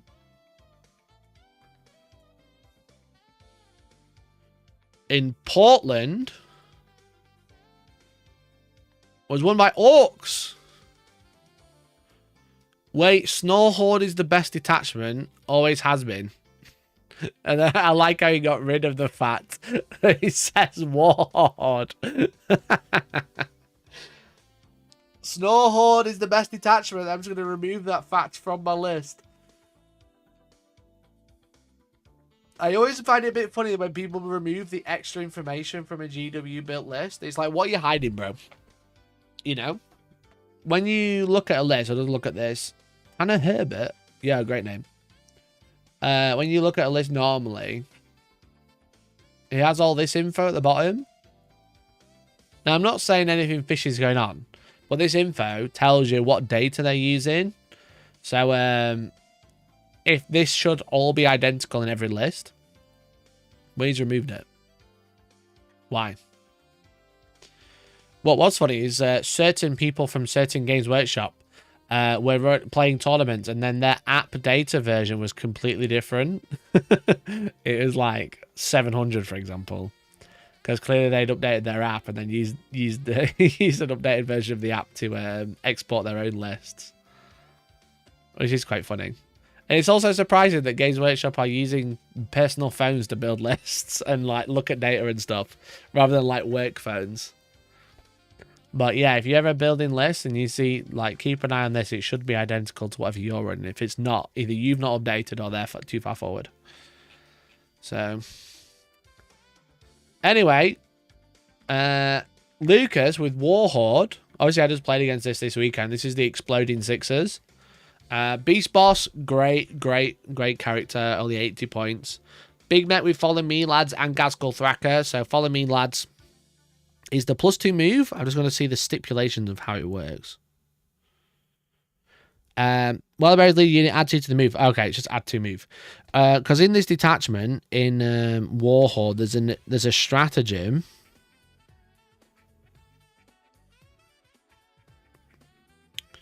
Here we go. Yeah, start your movement phase. 1 orcs infantry until the end of the turn. Add 2 to the advance and charge rolls. So obviously orcs go in 6. With follow me, lads, and that's 1 CP strat. You move in 10 naturally, plus D6. And in the Y, you move in 10 plus D6 and then charge in. So it's an extremely fast unit. With Gazkul in there as well, it's brutal. Now, we know how to get rid of Makari by throwing grenades at him and stuff like that. But it's a pretty scary unit, especially attached to like 20 odd boys. Which are there. You know, it's got 2 units of 20 boys, interesting. Got cunning but brutal. Which is the shooting declared charge, which it fell back, which is pretty fun. We've got 10 beast snagger boys for the war boss. We've got 2 units of 20 boys, 2 trucks, a battle wagon, which is interesting. And then 10 Gretchen, loads of commandos, some storm boys to play the mission, some tank busters. No breaker boys, but tank busters are okay. 5 rocket launchers is pretty decent. So yeah, this is the detachment that gets sustained in combat. So it's just bricks of orc boys that you've got to go deal with, and then storm boys, etc., to go do damage. And then tank busters probably in the battle wagon, I imagine. Probably something along those lines. There's our pain boy as well. So pain boy gives Philippine? Brings boys back? Once a battling you command facing barely in unit, you can bring back D3 destroy bodyguards. And they have a 5+ fin of pain. Yeah, that's pretty good. I like that though. Each time an attack made with this model with its 80 syringe causes a critical wound, it suffers D6 mortal wounds. Otherwise, it's 1 damage. And it's got precision as well. You can just stab him in the head. So yeah, it's a fairly standard orc boy list. It's just go for it. Everything's got sustain. I'm going to charge you, and it's got 2 bricks. 1 brick that's fairly hard to kill because it's got feeling of pain. The other brick is very fast with the war boss. Very fast with Gaz and the big mech. You can obviously swap this around as well if he wants to. He could run Gaz a little bit slower, put him in the battle wagon, and then give the other unit follow me lads, and then feel no pain if you wanted to. But I feel like, yeah, it's going to be the fastest unit with Gaz to get him in combat because he's brutal. So well done to Lucas with orcs. And then we got the 3-day GT. And I think that's it. Yeah, our last event is the 3-day GT, which was won by none other than Jack Ty with Adeptus Sororitas. So he went 8-0 using Bringers of Flame, which I think is the one we looked at. Is this a different detachment?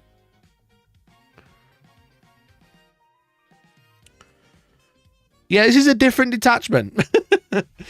Ranged weapons have the assault ability, and each time attack is made within 6 inches, add 1 to the strength of the attack. So it's the Salamander's S1. So again, I don't remember what this detachment does at all. So it's one of my least researched armies, I would say. So again, apologies for not being able to do it justice. But we've got Astra doing Thurgo. We've got the Cannon S with a 2+ save and a 5+ fin of pain. We've got Dialogus. We've got Morven Val, a standard. We've got Immolators to strip cover. We've got Rhinos for shenanigans. We've got Double Castigator again. It's a very similar list by the looks of it. We've got Dominions with Melter Guns.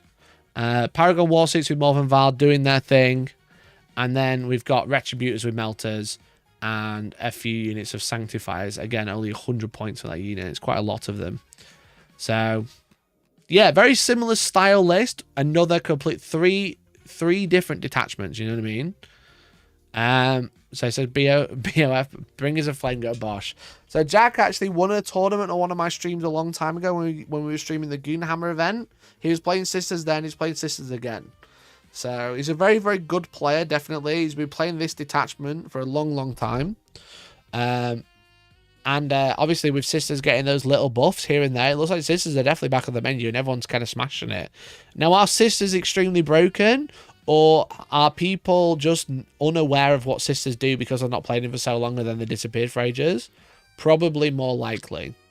But yeah, shout out to Jack winning the biggest event of the weekend with a list that I don't know. You know, but there's no Celest and Sacrosancts in this list, which is obviously one that we've been seeing in every other list. And then Dominions. What Dominions even do?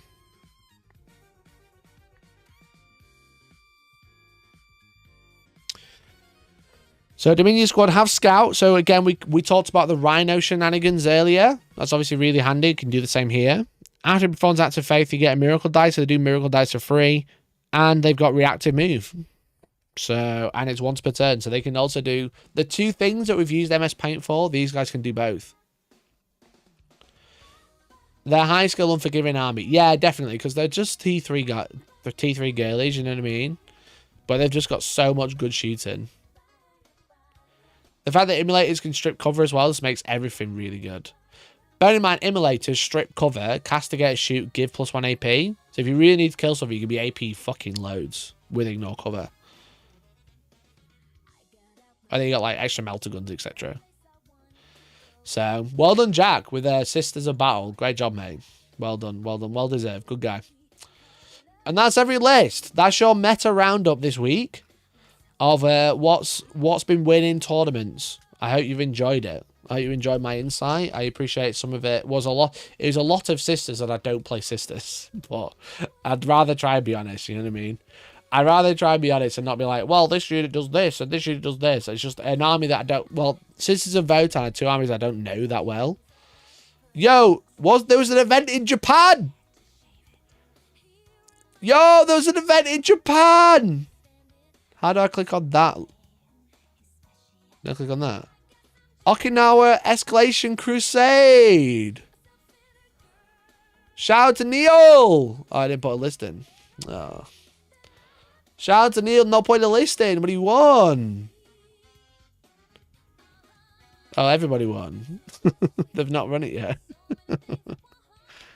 Chat, shall I go? Shall I go, chat?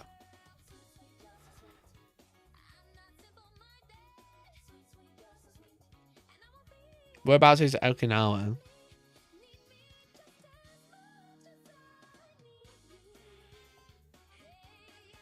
Yeah, it's fucking miles away, dude. Chat, it's fucking miles away, bro.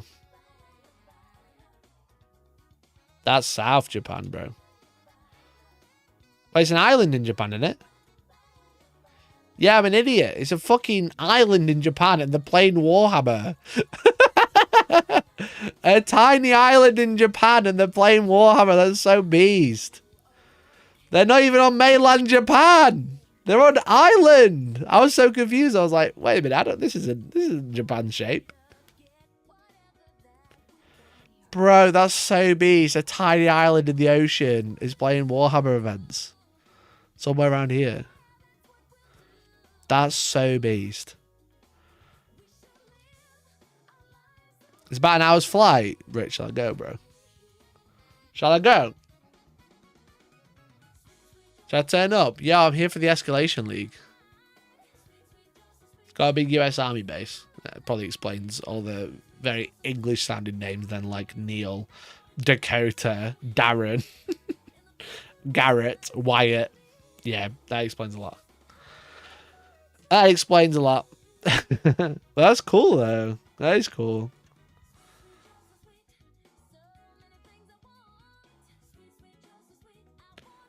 Yeah, if I play... Oh. Chat, just want to let you know, I don't live there. Look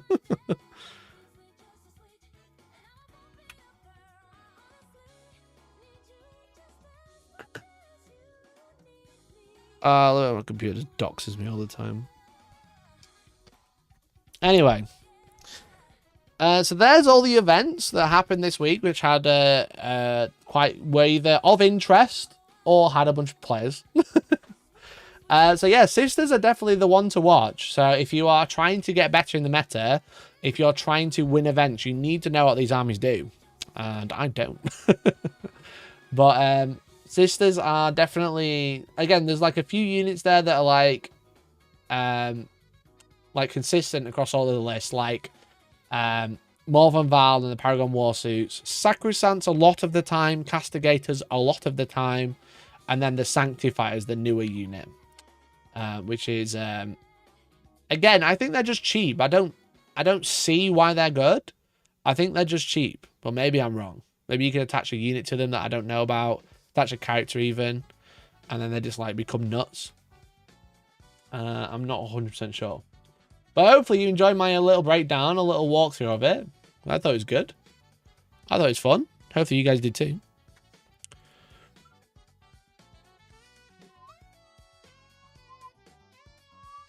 And I think that's about all that's happening, to be honest.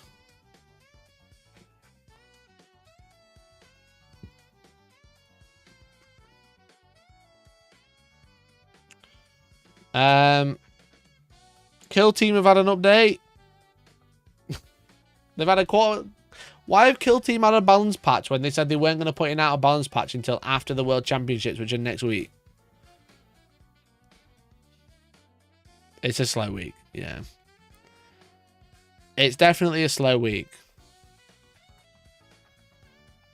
There's literally, it's just all about Blood Bowl. And like, great if you love Blood Bowl. I do not give two shits about it.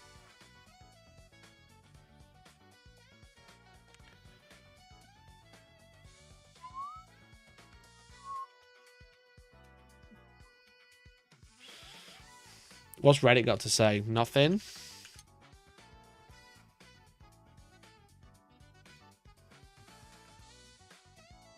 What is happening in that video? What is happening, bro?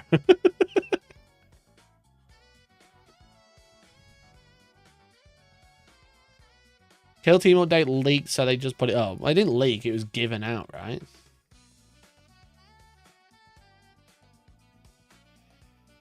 This must be how Blood Bowl fans feel the other 51 weeks of the year. Now they've got grandkids to see. They ain't got time to be thinking about updates to Warhammer.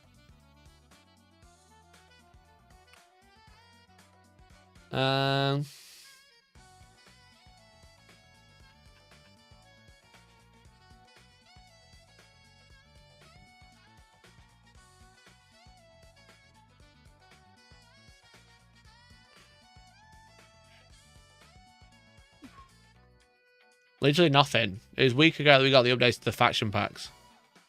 Hey, I'm not glad yet. Yet was the keyword, bro.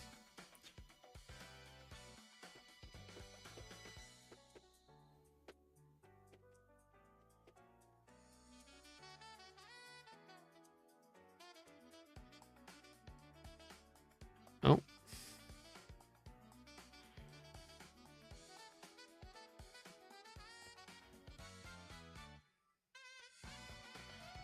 Okay.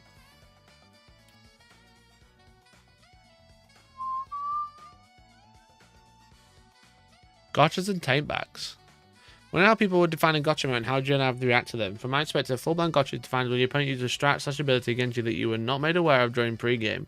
My Armorian detachment does this. Conversation.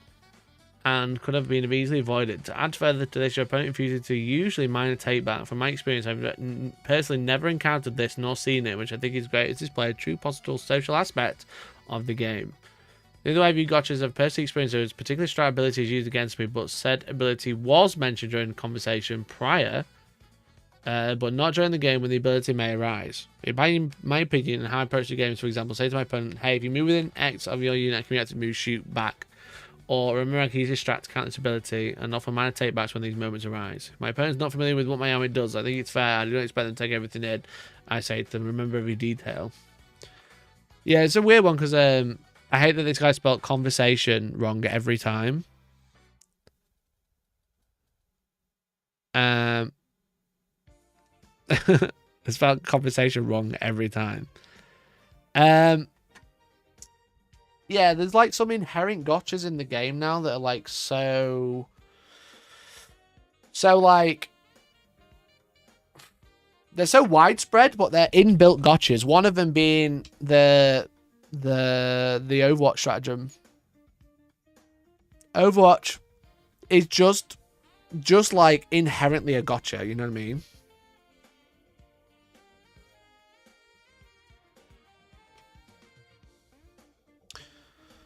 Maybe for him it's a conversation. He's a conversation. He's a sassy boy. Brilliant. Yeah, there's like Overwatch, which is like an inherent gotcha now. It's like written into the core rules that this is a gotcha. You know what I mean? And then there's like reactive moves, which are also like inherently a gotcha. There's like sometimes there's just like no way around these sorts of things. Like whenever people, like I had it in my last game at the tournament I went to this weekend. Someone chose my my incursors as a as their marked for death marked for death gamma tagger, you know, where marked for death I choose 3 units, and if you kill one they get 5 points. I chose 3 units they couldn't get to. And then they choose an extra unit. If they kill that, they get 2 points. And they chose my incursors. My incursors being within current, not even like having to think about it too much. It was like they're within 3 inches of my Storm Raven, right? So if they move, he's playing World Eater, so he's got a combat army. He's not shooting them, he's charging them. And I just said to him, I was like, I let him choose, and then I thought about it, and I was like, we've just gone over our army list, and it's like turn 1. But I'm going to tell him like this. I just said, just to let you know, mate, let's just pause a minute. I don't want to do this to you like turn 1 of the game. It's round 5. We're both tired. Don't forget I can reactive move. And just to make it super clear, I can reactive move and embark in a Storm Raven. So he was like, fuck yeah, I didn't even think about that. I was like, yeah, if you want to change your marked for death, that is fine.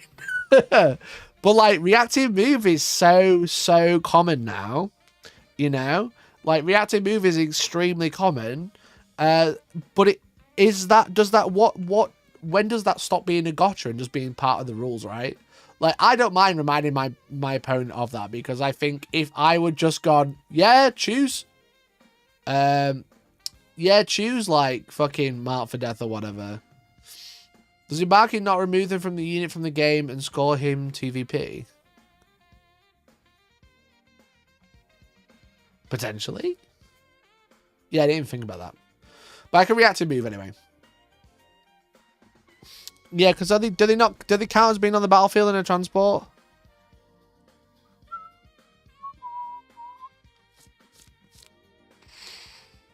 Because marked for death is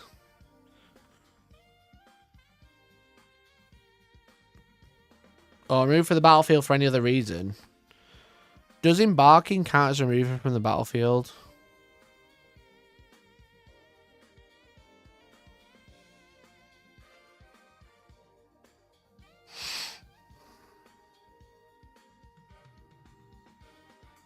Oh, they do not count as being in the battlefield for any rules purposes. Yeah, good shout. Good shout. However, I still had reactive moves, so I could have just walked them backwards. So he re-chose anyway, but I was like, I can just reactive move away from you and you won't be able to charge them, you know, because bearing in mind, he's gone first, I've got them, like, in with my fucking company heroes, etc., you know, like, he wasn't touching them with the reactive. But yeah, you are correct. If I'd put them in the transport, he would have scored 2 VP. YouTuber cheats to win GT. So I just kind of said to him, like, look, I've got a reactive move. It's round 5 of this game. Round 5 of this tournament. It's turn 1. You've gone first. I don't want to start the game with like a reaction move that you forgot about early on. Because he was like starting to disembark cold berserkers and stuff like that. You know, he was like, I've got to go for it. I'm going to go whatever. And I was like, you don't want to go for it, bro. Please redraw that objective. But like, is a reactive move a gotcha now? Well, like, it's one of those that I think, don't get me wrong, I always say I think we should play Collab Hammer, and then again I'm putting a video out about the fact that I think the game is way too open and the game is quite televised because of how open and how sportsman people are, but how much sportsmanship is to a detriment of the game.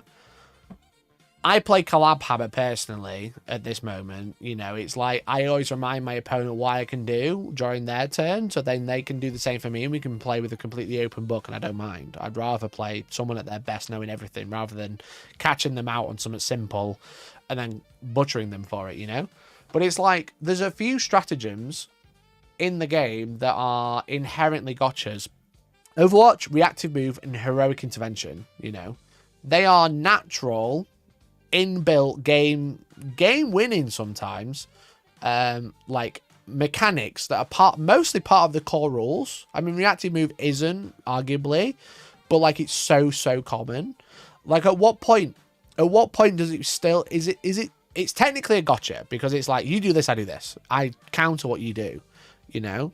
But, like, at what point does it stop being a gotcha and just become part of the game, you know what I mean? At what point does it ever stop being a gotcha? Because it's just, like, it's so good, but it's so common.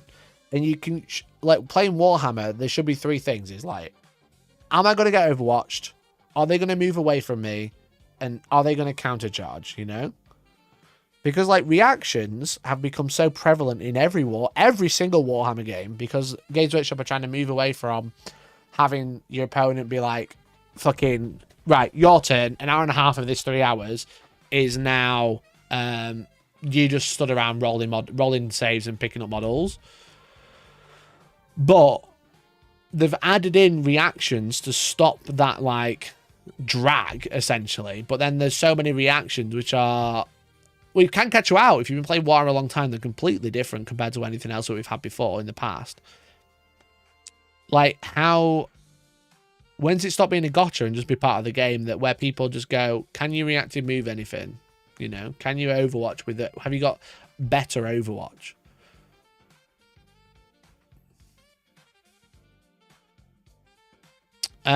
Games need gotchas in some capacity, otherwise it's two people playing solitaire. Yeah, exactly. Like I said, it's kind of televised almost. If you know it, if you've got everything, every piece of information, and nothing can, like, you can't interact with them at all. But yeah, it's an interesting one because it's like there's so many, but then people forget them so quickly.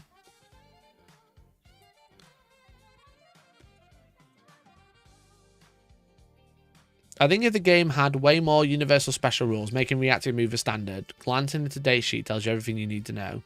Yeah, I think so. Like sticky, reactive, fight on death, etc. Surge. All these things are like really common, but they're not standardized. Which is weird. Very weird. It's also weird that they're so common, you know? There's like... I think one thing like, because I've been playing a lot of card game, you know, I've been playing a lot of Gundam, and like in Gundam there are 5 colors, you know, like 5 colors is like factions or whatever.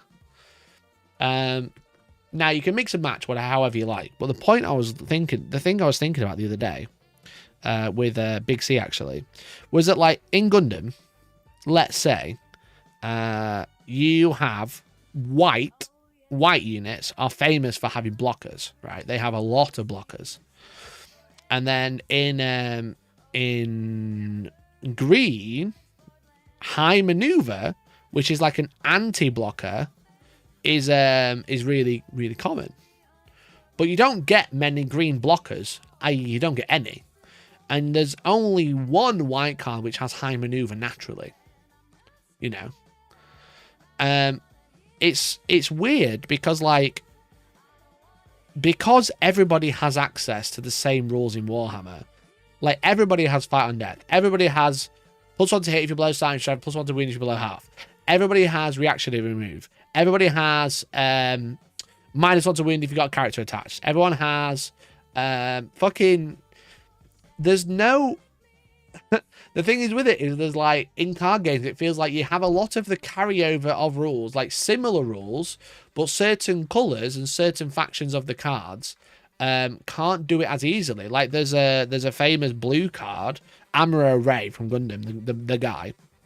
His ability is rest a unit with 5 or less HP. But then there's another card in white which is very similar. It's if you have so many units on the battlefield and they're level 3, and they have less than 5 HP, you can rest it. It's like the same ability, but there's loads of hoops to jump through. And it's like, factions don't, like 40k factions don't seem to have like unique flavor. It's just kind of like everybody's got everything. Whereas what I found in card games is everybody's got everything, but there's more hoops to jump through depending what color you are, you know?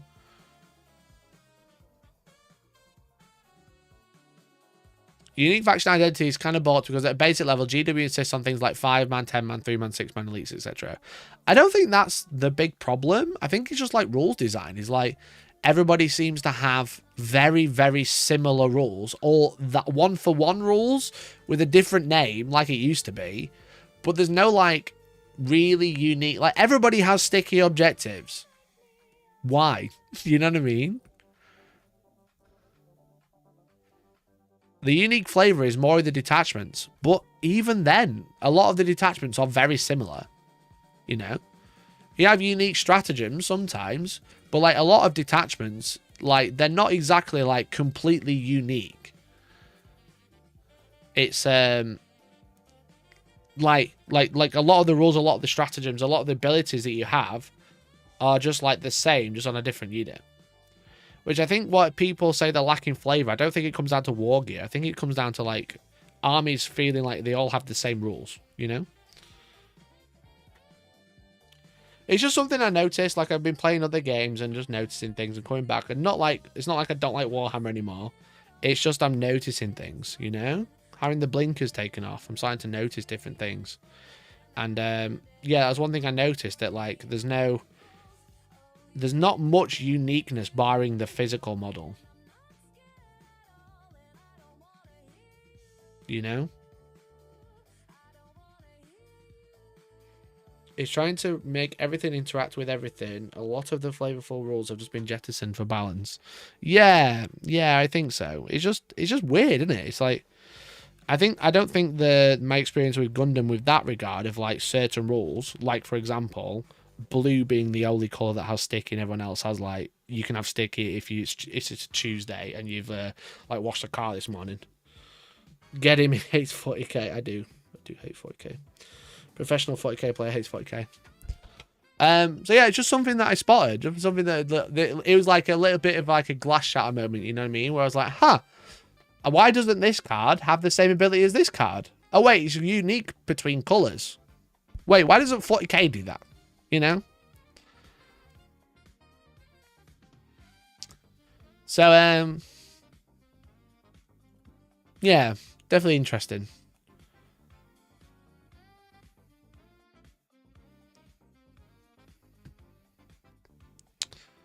Heresy has generally done a great job at making the 18 Marine factions that have access to the same units all feel like largely different armies. Playing other games recently has changed perspective. I mean, have they, if it's all the same units all the time? You know? If it's all the same units all the time, how much difference can they really be? Yeah, they have different special units and they have different rights of war or whatever. Not rights of war, the super reaction.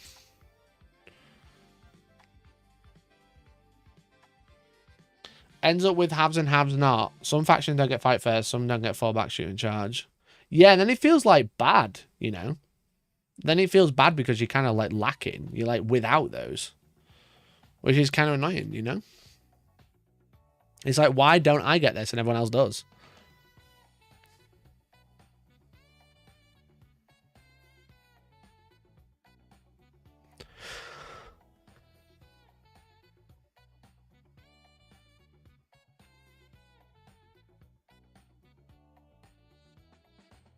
So, yeah, an interesting one. Interesting one. So, why won't this stick down? This is perfectly stuck and then I've caught it on something. No, it won't. Anyway, chat. That's about it for today, I think. I think we had a good stream. I think I enjoyed it. Hopefully you guys did too.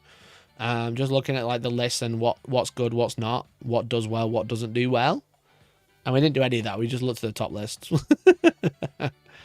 But hopefully you enjoyed my take on it, my spin. If you didn't, unlucky, go watch something else. So yes, I'm gonna go chill. I've got some videos to make. I'm still working on that fucking night video. People need to stop asking me about it. It is happening one day.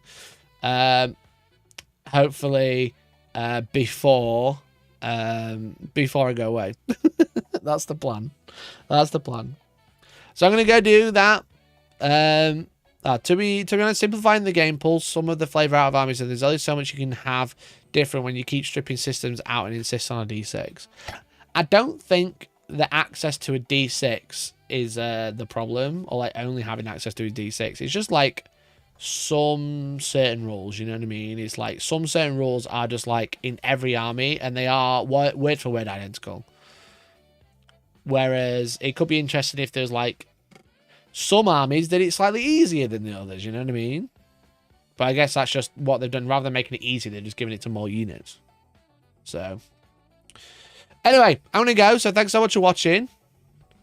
D6 massively restricts scaling. Yeah, but not for like abilities and flavor, right?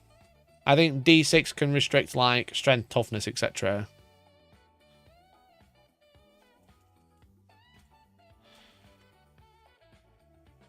I'm talking more like abilities, you know. I think the crux is there an awkward halfway place between competitive board game and war game. Yeah, I think so. I think so. Chat, I've been thinking, I was like, why is my stream, why is there so many less viewers today? And then I forgot it's the first Wednesday morning stream after the time change. So people are probably only just tuning in now, being like, why has Mikey not been streaming for the past hour? Or why has he started so early? Chat, the clocks went back. I forgot to tell you. The clocks went back in the UK. That's why I'm streaming at different times. If you're American or whatever, I'm just tuning in, not in the UK. It just dawned on me now that I've caught up to normal viewer numbers. And now I'm leaving. And it's like, oh, it's because I fucking started 2 hours, like an hour earlier than normal.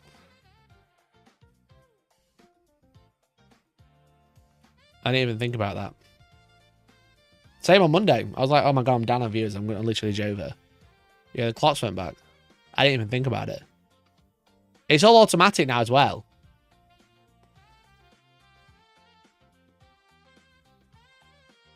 It's all automatic. I don't even think... The only clock I change in my house is... It's not even in my house. The other clock I have to change is the car. You know? Yeah, I think time zones are... Like, time zone change is stupid. You know? I think it's so stupid. Why do we want the light during the day? When we're all at work or school or whatever. I want that at night time when I'm finished.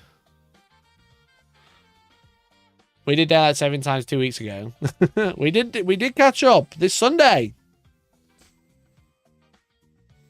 Yeah, I was like, there's not many Americans in stream today or anything like that. And it turns out it's just because the time zone change. It's daylight saving times. Stupid.